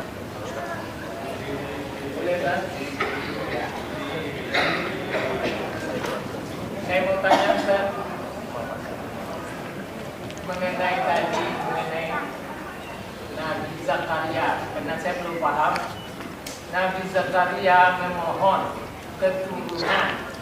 Yang kedua, Nabi Zakaria memohon bahwa bagaimana saya punya anak, saya sudah tua, istri saya sudah tua dan mandu. Jadi berarti yang satu min, yang satu tel. Yang kedua, apakah dukun walinya setan? Mohon jelasannya. Baik. Waalaikumsalam warahmatullahi wabarakatuh. Pertama, Quran surah ke-19, Quran surah 19, surah Maryam, Di ayat yang kedua sampai dengan ayat yang ke-10 ya. Posisi paling kanan di atas sampai dengan ke bawah. Itu kalimat yang tadi Bapak sampaikan. Ya, setelah kalimat pertama kaf ha ya ain sad dzikru rahmati rabbika 'abdahu Zakaria. Itu kisah Nabi Zakaria-nya. Ayat 3-nya idnana rabbahu nidaan khafiyya. Selanjutnya rabbi inni wa halal 'azmu minni washta'ala ra'su syaiba wa lam akum bidu'aika rabbi syaqiyya. Ya Allah, ini rambut saya sudah memutih, fisik saya sudah letih, tapi saya tidak pernah putus asa dalam berdoa kepadamu ya Rabb. Sedangkan istri saya pun divonis tidak mungkin punya keturunan, mandul. Karena itu saya mohonkan kepadamu. Kalimat ini dalam bahasa Arab itu bukan dipahami dengan kalimat silbi, kalimat negatif. Cara Bapak membacanya dengan ilmu balaghah namanya. Mubalaghah. Bahasa Quran itu bahasa tingkat tinggi. Ilmu khusus untuk membaca bahasa ini diantaranya ilmu balaghah, punya 3 turunan ilmu lagi. Pertama ilmu ma'ani, kedua ilmu bayan, ketiga ilmu badiah. Dan bahasa ini ada beberapa bab lagi yang bisa dipelajari. Ma'ani adalah cara memilih kata-kata yang sesuai dengan aspek yang dibutuhkan. Jadi kalau kita ingin minta yang biasa, kalimatnya normal. Kalau minta ingin yang luar biasa, kalimatnya lebih tinggi lagi. Bagaimana cara memilih kata-katanya? Ini ilmunya. Kata-kata sudah dipilih, tapi bagaimana cara menyampaikan supaya jelas dipahami, mudah untuk kemudian dicerna? Ini ilmunya bayan. Baik. Jelas saja tidak cukup, karena ada orang yang jelas disampaikan tapi bisa tersinggung. Tolong rapatkan safnya ya. Apa nggak ngerti juga? Rapat saf itu bisa mencegah setan masuk. Bapak belum paham juga. Memang kedengarannya jelas, tapi mohon maaf bikin hati bergoncang gitu. Ya. Nah itu harus ditambah dengan ilmu badi. Badi itu ilmu menghias kata sehingga diterima dengan lebih menyenangkan. Nah kalimat Nabi Zakaria tadi menggabungkan 3 jenis ilmu ini. Maka beliau mohonkan kepada Allah dengan kalimat-kalimat pilihan kata yang indah, disampaikan dengan bahasa permohon yang tulus, plus menggunakan kata kiasan, majas namanya. Ya. Lihat kalimat kiasannya. Ya Allah, orang-orang mengatakan saya tidak mungkin punya keturunan. Ini bahasa bebasnya. Sedangkan saya punya keyakinan hanya Engkau yang bisa memberikan tanpa batasan. Ya. Lihat, ini kan kalimat pembuktian, memohon kepada Allah dengan kalimat pembuktian, ingin membedakan antara makhluk dengan Allah. Seakan-akan kalimatnya berkata, saya yakin engkau beda dengan makhluk. Kalau makhluk mengatakan tidak mungkin, bagimu tidak ada yang tidak mungkin. Kalau kepada yang tidak mungkin saja tidak dikabulkan doa saya, kepada siapa lagi saya mesti memohon? Itu kalimatnya, innaka sami'ud du'a. Di kalimat ini bukan kalimat negatif yang disampaikan, tapi kalimat permohonan untuk menunjukkan kuasa Allah yang beda dengan makhluk. Ilmunya disebut dengan ilmu balaghah. Jelas di sini? Baik. Mengenai apakah dukun walinya adalah setan, bisa jadi ya. Ya, sangat iya. Quran surah ke-2 Baqarah ayat 257. Posisi paling kanan sebelah atas. Allahu waliyyul ladzina amanu yukhrijuhum minadh dhulumati ilan nur wal ladzina kafaru awliya'uhum taghut yukhrijunahum minadh nuri ila dhulumat. Perhatikan, Allah akan jadi wali ya, yang dekat dengan orang-orang yang beriman. Setiap dia punya kesulitan yang membuat dia gelap, dia akan dibimbing menuju cahaya-cahaya kebaikan. Jadi semakin Bapak Ibu dekat dengan Allah, semakin mudah mengatasi kehidupan. Sekalipun Anda punya persoalan yang membuat mata Anda gelap, dada Anda sesak, kalau Anda dekat dengan Allah, akan segera dikeluarkan dari situasi itu. Cahaya langsung diberikan. Syaratnya bangun kedekatan dengan Allah. Cara membangun kedekatan dengan Allah pertama kali disebut dengan sholat. Karena itu ibadahnya disebut sholat dari kata silah. Silah itu hubungan erat yang tidak terpisahkan. Ya, jadi terhubung erat yang sulit dipisahkan. Kenapa sholat disebut dengan sholat? Karena sholat yang benar bisa melatih Anda untuk terhubung dengan Allah sehingga sulit dipisahkan dalam keadaan apapun. Makan ingat Allah, minum ingat Allah, kerja ingat Allah. Beda yang minum ingat Allah dengan yang minum tidak ingat Allah. Kalau minum tidak ingat Allah, apa saja bisa diminum. Kalau minum ingat Allah, mustahil menyentuh minuman yang tidak disukai oleh Allah. Pegang dengan tangan kanan, akan diminum dia baca bismillah. Begitu selesai dia baca alhamdulillah. Dilakukan dalam keadaan duduk. Itu yang ingat Allah. Jelas sampai? Belum jawab pertanyaan Bapak. Ya? Baik, saya teruskan dulu. Jadi poin pertama, kalau Anda dekat dengan Allah, maka kebaikan diberikan. Tapi persoalannya, ada dekat dengan, ada orang yang dekatnya bukan dengan Allah, tapi orang-orang yang menyimpang dari Allah. Penyimpangannya disebut dengan tagha. Orangnya disebut dengan taghin, jamaknya disebut dengan taghut. Jadi makhluk yang sangat menyimpang dari Allah itu disebut dengan taghut. Makhluk pertama kali yang menyimpang dari ketentuan Allah disebut dengan iblis. Taghut pertama itu iblis. Dalilnya Quran surah ke-18 ayat ke-50, posisi paling kanan di pertengahan. Wa idh qulna lil malaikati isjudu li adama fasajadu illa iblis kana minal jinni fafasaqa an amri rabbih. Dan ingatlah ketika kami perintahkan semua makhluk, malaikat, jin, semua sujud kepada Adam sebagai penghormatan. Ini perintah saya. Semua sujud kecuali iblis. Siapa iblis itu? Asalnya jin yang sangat taat. Cuman karena menyimpang dari ketentuan Allah, dirubah namanya menjadi iblis dari kata balasa. Ada labisa, ada balasa. Kalau labisa, yang baik menutup yang tidak baik. Kenapa baju kita disebut dengan libas? Karena ini menutup aurat yang tidak ingin ditampakkan. Gak baik dilihat orang. Tapi kalau balasa, yang jelek menutup yang baik. Makhluknya disebut dengan iblis yang tertutupi. Kenapa iblis disebut dengan iblis? Karena sifat-sifat baik yang selama ini dia tenun tertutup oleh keburukannya sehingga menutupi seluruh bagian dari tubuhnya. Makhluk ini disebut dengan iblis. Hanya sombong yang dia munculkan itu bisa menutup semua kebaikan yang pernah dia lakukan. Hati-hati, hati-hati. Nah, iblis ini taghut pertama kali. Dia turunkan dan dia janjikan kepada Allah, ya Allah, saya pastikan bukan cuma saya akan menyimpang, saya akan goda semua makhluk-makhlukmu itu ya Allah, dari depannya, dari kanan, dari belakangnya, dari kanannya, dari kirinya, dan saya pastikan tidak akan kau dapati kebanyakan mereka bersyukur kepadamu. Maka mulai dia berjanji kepada Allah di Quran surah ke-7 dari ayat ke-16 sampai dengan ayat 19-nya itu. Disebutkan lagi di An-Nisa itu surah yang keempat dari ayat 116 sampai dengan ayat 119-nya. Disebutkan lagi di Al-Hijr itu dari ayat ke-28 sampai dengan ayat ke-40-nya. Dia janjikan, saya pastikan saya akan goda setiap anak cucu Adam supaya menyimpang darimu. Karena itulah kemudian dia mulai goda anak cucu Adam. Dia ikutkan, ayo menyimpang, tinggalkan sholat, minta kepada bebatuan, minta kepada pohon, minta kepada binatang, minta kepada macam-macam. Setelah itu mulai ada kalimat-kalimat dan jampe-jampe dan sebagainya. Muncullah istilah manusia dengan nama dukun, tukang sihir, santet, macam-macam. Sumber utamanya dari iblis. Jadi kalau Bapak katakan, apakah itu bisa dikatakan walinya adalah setan? Iya. Tapi ingat, setan itu nama sifat. Sifat. Sedangkan makhluknya itu bisa berwujud jin, iblis, bisa berwujud manusia. Bisa manusia. Setan itu dari kata syatana, setiap yang jauh dari Allah. Syatana.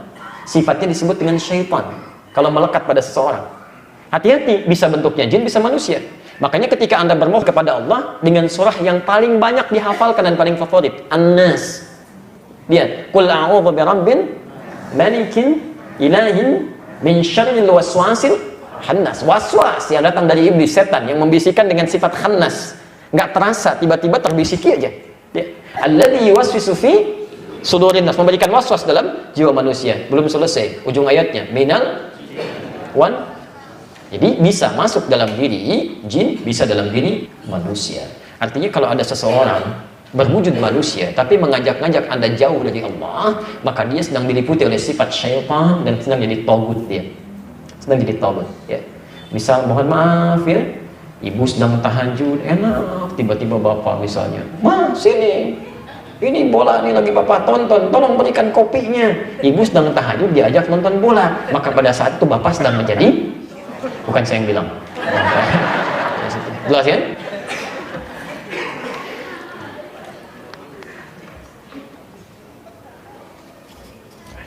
Kawan? Bismillah. Assalamualaikum warahmatullahi wabarakatuh. Assalamualaikum warahmatullahi wabarakatuh. Ustaz, duduk sejenak sesudah sujud, apakah kuat dalilnya Ustaz? Masya Allah. Kita belum mulai sholat, antum sudah duduk ya sebelum salam. Ini kelas advance ini. Baik, duduk sejenak sebelum salam. Kuat dalilnya. Sangat kuat. Ya, kuat dalilnya. Jadi mengenai persoalan duduk disebut dengan duduk istirahat. Ya, duduk istirahat atau duduk jilsatul raha. Al-Bukhari nomor hadis 828 dari Ibnu Umar radhiyallahu taala anhuma. Ya. Yang selanjutnya nanti kita perdalam lagi termasuk dengan i'timadnya.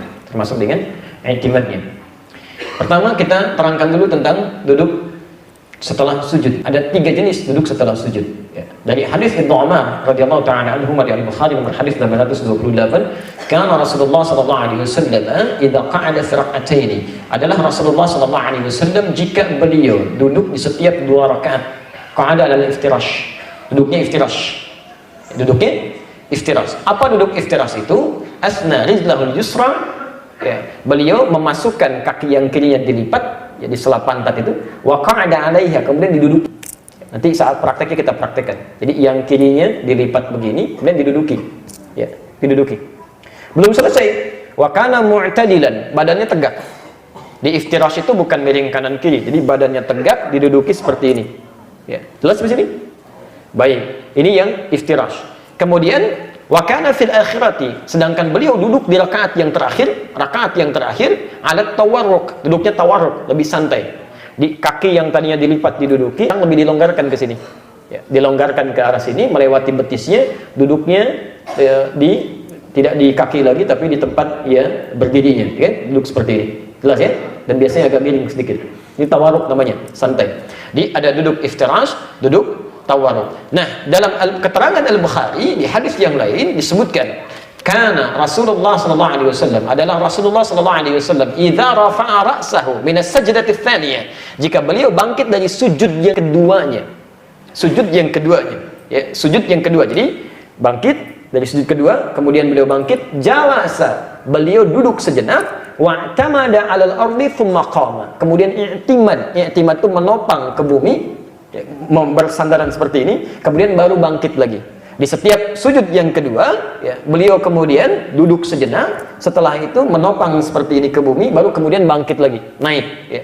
Nah, saat duduk ini, duduknya kalimatnya jalasat, duduk singkat sejenak. Seperti apa duduknya? Disepakati oleh para ulama, duduknya dalam keadaan iftirash. Karena itu saya terangkan iftirash dulu, bukan tawarruk dulu, ya. Saya terangkan iftirash, duduknya iftirash, setelah itu beliau i'timad, meletakkan tangan ke bumi begini, baru kemudian bangkit. Itu hadisnya kuat, disepakati oleh para ulama. Bahkan Imam Asy-Syafi'i membuat bab khusus tentang masalah ini sampai ke i'timadnya di kitab Al-Um, juz yang pertama halaman 116. Kemudian di kitab Talhis Al-Habir, Talhis Al-Habir, Anda juga bisa temukan, ya, di jilid yang ketiga bersamaan dengan Al-Majmu' di nomor 392 pembahasannya. Di Al-Majmu' karangan Imam An-Nawawi di jilid yang ketiga pembahasan nomor 421. Yang paling lengkap pembahasan Imam Asy-Syafi'i. Karena yang di sini ini hanya membahas persoalan tentang intimadnya saja. Tapi Imam Asy-Syafi'i membahas dari mulai duduknya sampai dengan intimadnya. Ya. Baik. Seperti apa penjelasan detailnya? Nanti ini yang bertanya wajib ikut sampai pembahasan duduknya. Baik. Bismillah. Waalaikumsalam warahmatullahi wabarakatuh. Ustaz, saya berhenti sejenak karena ada garis, Ustaz. Garis. Apakah salat-salat fardu yang belum dikerjakan saat masa-masa dahulu harus ditebus seperti halnya puasa Ramadan? Tapi para ulama berbeda pendapat dalam persoalan ini.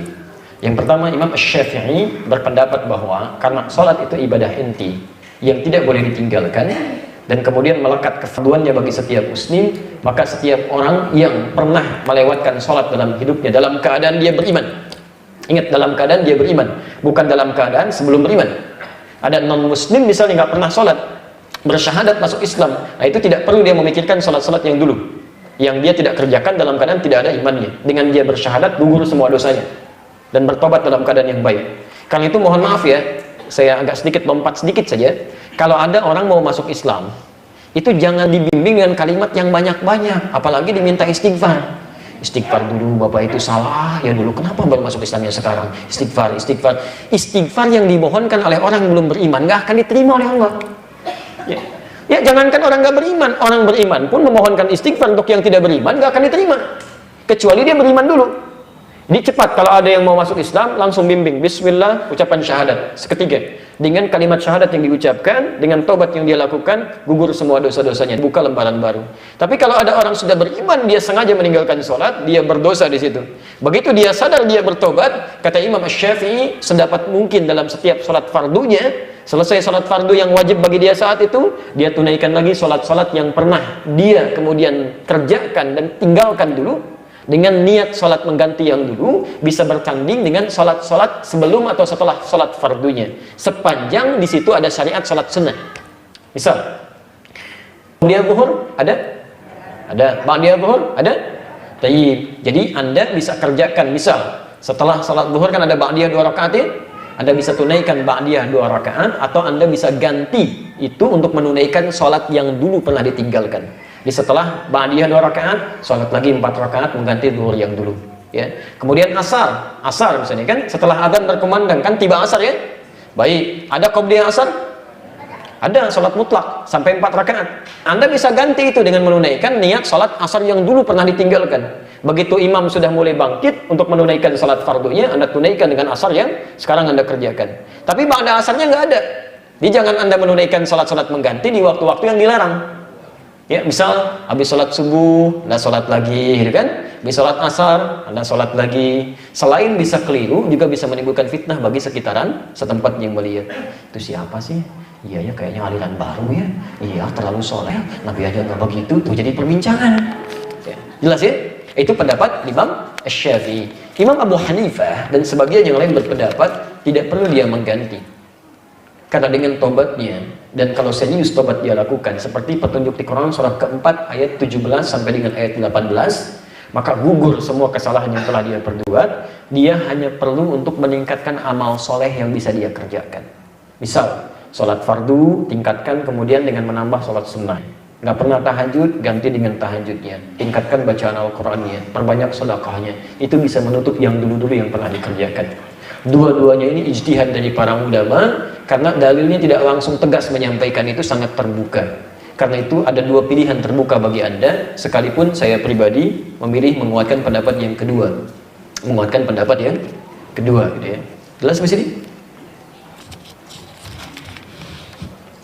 Bismillah. Waalaikumsalam warahmatullahi wabarakatuh. Ketika sedang sholat, saya sering teringat kata-kata yang tidak pantas. Apakah itu was-was syaitan? Bagaimana solusinya Ustaz? Apakah saya harus diruqyah? Masya Allah. Baik ya. Banyak pertanyaan. Taib. Pertama, kenapa itu bisa terjadi? Ada 2 hal. Pertama, faktor setan. Tadi saya sampaikan setan khusus menggoda orang sholat, namanya khanzab. Di Abu Daud nomor hadis 666 ya.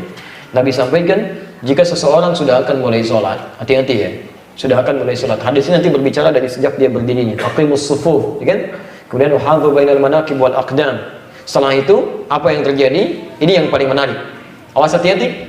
Jika Anda sudah mau menunaikan sholat bersiap-siap, mulai bertakbir, kata Nabi, waqala syaitanu udhkur kadza udhkadza. Setan mulai berkata kepada Anda, ingat ini ya, ingat itu ya. Kalau nggak percaya silahkan Pak ya. Sebelum sholat situasi normal aja. Tapi begitu mulai takbir, yang tidak diingat pun bisa ingat. Yang ingat bisa nggak ingat. Nggak percaya silahkan. Memang lisannya mengucapkan Allahu Akbar sebelum sholat biasa, tapi begitu tangan sudah mulai dilipat, seketika muncul.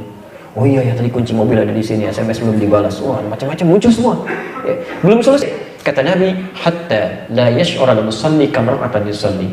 Bahkan ada orang yang sholat sampai tidak sadar berapa rakaat sedang menunaikan sholatnya.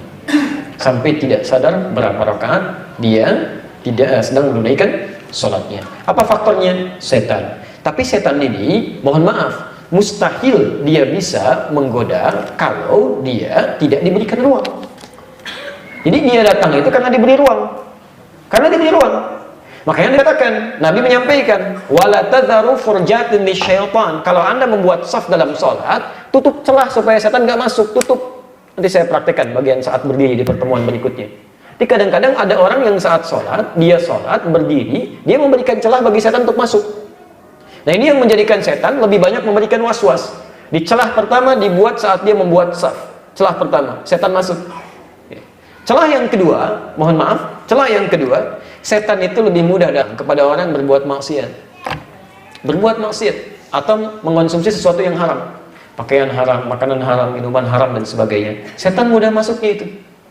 Karena itu ketika dia akan mulai berubah menjadi baik, kalau tobatnya belum sempurna, itu sering diberikan was-was. kamu nggak akan selesai dengan begini, dosa kamu masih banyak, dimasukin tuh. Hadir.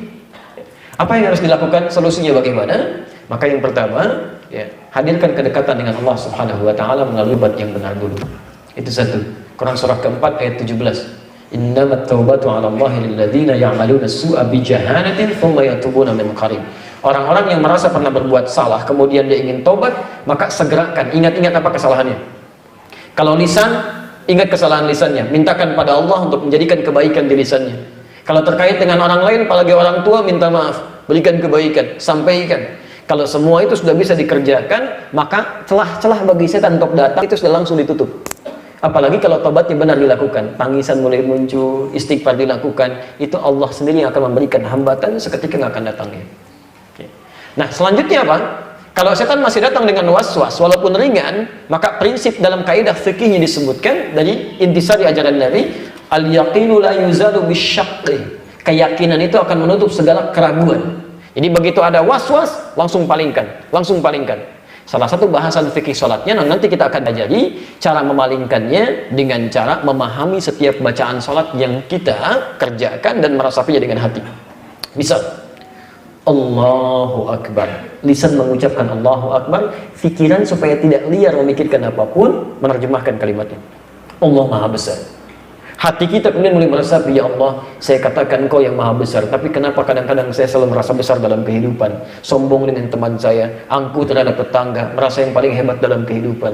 Itu kalimat itu hadir, Anda baru takbir saja sudah bisa menangis, Pak. Abu Bakar As-Siddiq, itu Masya Allah, baru bertakbir begini, tangannya sudah bergetar. Menangis beliau, ya, menangis. Ketika Nabi meminta, Abu Bakar, ya, kamu bin nas, kamu jadi imam. Karena Nabi dalam keadaan tidak kuat untuk mengimami, sakit beliau. Kata Abu Bakar, tolong dengan saya ya Rasulullah. Kamu ini kenapa protes seperti saudara Yusuf saja? Ya, kata beliau, ya Rasulullah, saya ini orang yang sering menangis, takut orang lain tidak khusyuk dengan keadaan sholat saya. Abu Bakar itu disebutkan lagi sama Rasulullah SAW yang sangat mulia, itu pahanya saja, tidak sebanding dengan amalan semua umat manusia. Pahanya saja, saking banyak itu amalan kebaikan-kebaikannya. Tapi dalam sholatnya baru takbir masih bisa gemetaran begini. Ya. Ada yang mirip-mirip ke puncak sholat subuh gemetaran juga gitu ya. Tapi esensinya beda. Abu Bakar itu karena takut dengan Allah, takut, ya, khawatir begitu meninggal masih membawa sifat keangkuhan dalam dirinya. Jadi itu sebagian yang bisa hadirkan. Yang terakhir barangkali, mohon maaf kalau semuanya tidak bisa terbacakan. Waalaikumsalam warahmatullahi wabarakatuh. Ustaz, saya sholat baru 2 tahun belakangan ini. Usia Anda berapa tahun? Alhamdulillah. Alhamdulillah, Masya Allah. Ini sudah ada tanda kebaikan bagi diri Anda. Kalau Allah sudah berikan kebaikan, Anda jangan tinggalkan. Ya. Kalau sudah dibuka kebaikan, jangan lihat ke belakang. Ingat pesan ini ya. Kalau sudah dibuka kebaikan, jangan lihat ke belakang. Jangan lihat ke belakang. Jadi yang buruk-buruk, sudah itu gambaran sebagai titian membuka lembaran baru, supaya ditingkatkan kebaikan-kebaikan yang ada. Tapi kalau Anda sudah merasa baik, jangan terlalu bangga dulu. Karena mungkin itu bekal yang paling ringan yang dimiliki oleh orang lain yang pernah Anda kerjakan. Anda baru bisa puasa sunnah, Senin, jangan senang dulu, orang lain sudah dengan Kamis. Anda sudah bisa Senin Kamis, jangan merasa hebat, karena orang lain sudah bisa dengan Ayyamul Bid. Anda sudah Ayyamul Bid, Masya Allah, jangan dulu bahagia, karena orang lain sudah puasa Daud. Sehari puasa, sehari tidak. Kalau orang lain sudah puasa Daud, baru silakan disamain. Dan jangan aneh, dia puasa Daud, besok saya puasa Sulaiman. Gak ada. Anda sudah bisa sholat, alhamdulillah saya sangat berbahagia. Semoga Allah menjaga Anda, dan ini ada petunjuk kebaikan untuk disempurnakan. Saya ada kecemasan akan dosa-dosa masa lalu, di mana tahun-tahun berlalu saya tidak sholat. Apakah bisa ya qadha? Sebagaimana ini sama dengan tadi jawabannya. Jadi jawabannya juga sama dengan yang tadi ya. Jawabannya sama. Intinya begini. Intinya maksimalkan tobat kepada Allah, tingkatkan kebaikan-kebaikan. Yang dulu-dulu cukup diistighfari, disesali dalam kebaikan, dan jangan larut di dalamnya. Karena orang-orang baik yang sekarang pun itu bermula dari keburukan yang pernah dilakukan di masa dulunya. Sebagaimana orang baik pun bisa terjebak dalam keburukan kalau dia tidak waspada dengan kehidupannya. Jelas ya? Awas, hati-hati. Saya ulangi ya. Orang-orang yang Anda anggap soleh pun, orang-orang yang Anda anggap soleh pun, belum tentu dalam pandangan Allah dia soleh. Ibu punya suami kelihatan baik, menurut Allah belum tentu baik. Cuman aibnya dititip oleh Allah sehingga kelihatan oleh ibu baik. Sama juga ibu begitu, kelihatan oleh suami soleha. Mungkin menurut Allah belum terlalu soleha, cuman aib ibu banyak ditutup oleh Allah supaya tidak tampak keburukan-keburukannya. Karena itu, para ulama sering mengistilahkan dengan ikan. Kalau Anda sudah merasa gemuk, ya, jangan terlalu bangga karena ikan gemuk pun masih ada tulangnya. Tapi kalau Anda makan ikan yang kurus pun, jangan dulu gelisah karena setiap ikan kurus pun selalu punya dagingnya. Ya, jadi kalau Anda belum mampu berlomba dengan orang soleh memperbanyak kebaikan, setidaknya segera berlomba dengan para pendosa untuk bertobat dan beristighfar pada Allah Subhanahu wa taala. Terakhir. Waalaikumsalam warahmatullahi wabarakatuh. Ustaz, di rumah saya banyak sekali foto bergambar. Ketika saya ingin melaksanakan salat sunnah, saya teringat sebuah hadis yang maknanya malaikat tidak akan masuk ke rumah yang ada gambar dan patungnya. Baik, lalu hukum salat itu sah atau tidak? Ya kalau Anda sudah tahu gambar-gambar itu mengganggu Anda sholat, kenapa masih Anda hadirkan juga? Ya kan? Ya, solusinya ya simpan dulu, jangan hadirkan di tempat yang mungkin selalu Anda lihat. Karena gambar dengan itu kan terbagi dua. Ada gambar yang dibenarkan, ada gambar yang tidak dibenarkan. Itu hukumnya termasuk dengan foto nanti. Ada yang dibenarkan, ada yang tidak dibenarkan. Di dalam bahasa lain saya bisa pertajam itu. Yang dibenarkan itu diantaranya gambar-gambar yang bisa membawa manfaat-manfaat dalam kehidupan. Ada maslahat, ya. Ada foto misalnya kayak di KTP, di paspor untuk pengenalan diri dan sebagainya, atau gambar-gambar maslahat peraga ya dalam kehidupan itu boleh sifatnya, nggak ada masalah. Tapi kalau gambar-gambar yang membuat Anda jauh dari Allah Subhanahu wa taala, itu dibagi dua. Satu ada yang makruh itu membuat Anda lalai walaupun tidak langsung maksiat. Termasuk koleksi gambar-gambar ustaz, salah. Ya kalau hanya untuk dilihat, ustaz Masya Allah memberi ketenangan, salah itu. Keliru ngapain gitu kan? Termasuk maaf, ibu posting-posting ya gambar dirinya di medsos, di Facebook, di mana, untuk apa?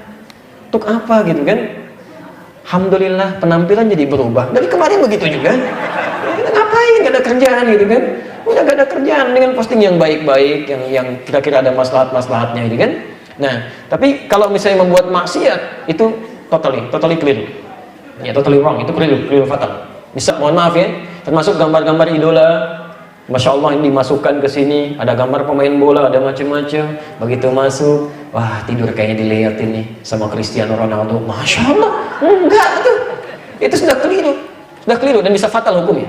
Yang seperti itu dihilangkan. Ya, seperti itu dihilangkan. Ya, termasuk gambar-gambar yang ditempelkan di tubuh, tato dan sebagainya itu nggak boleh dan haram hukumnya. Apalagi kalau menghambat air wudhu itu bisa tidak diterima sholatnya. Sepanjang dia tidak menghapuskannya. Ya, sepanjang dia tidak menghapuskannya. Patung juga begitu nanti. Dan lebih banyak yang madaratnya, kecuali patung-patung yang ada maslahat dalam fungsi kehidupan, seperti patung peraga misalnya kan, Anda belajar biologi tentang anatomi dan sebagainya, dibuatkan sebuah medianya begini dengan beberapa persyaratan tertentu, kan? Nah, itu nanti boleh yang seperti itu, asal itu pun tidak digunakan pada tempat yang tidak semestinya. Patung biologi dibawa disimpan di jalan, begini kan, itu kan? Itu kan jadi masalah dalam kehidupan. Jadi solusinya menurut saya kalau seperti ini tidak bermanfaat, yang Anda jauhkan. Kalau hanya untuk pengenalan, Anda simpan di album tertentu, Anda gunakan. Kalau tidak ada manfaat, jauhkan deh supaya tidak memberikan hal yang tidak menyenangkan.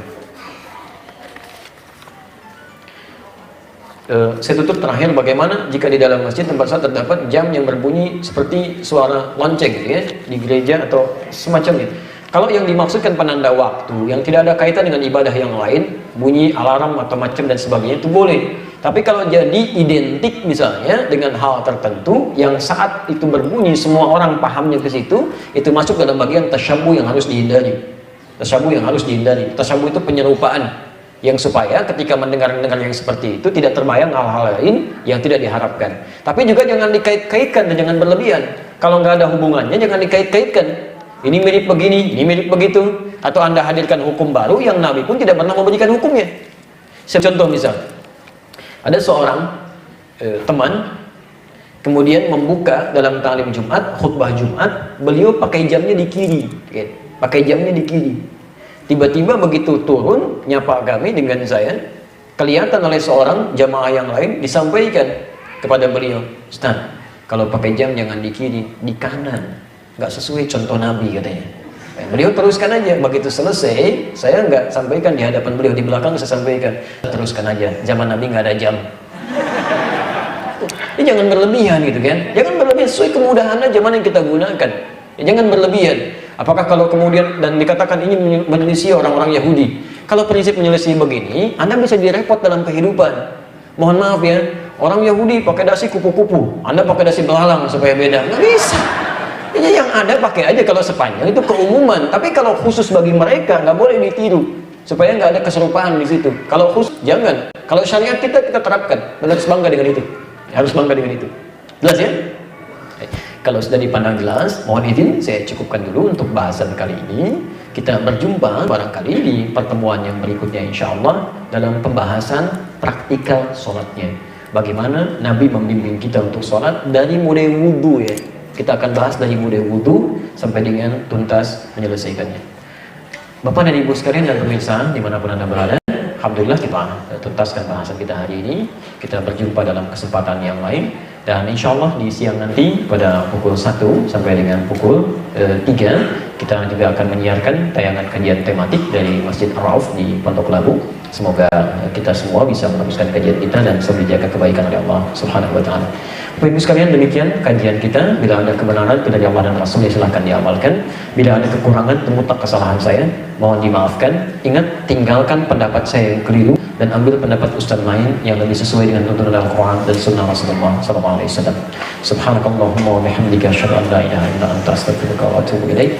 Wa akhiru da'wana alhamdulillahi rabbil alamin. Wa afu minkum. Assalamualaikum warahmatullahi wabarakatuh.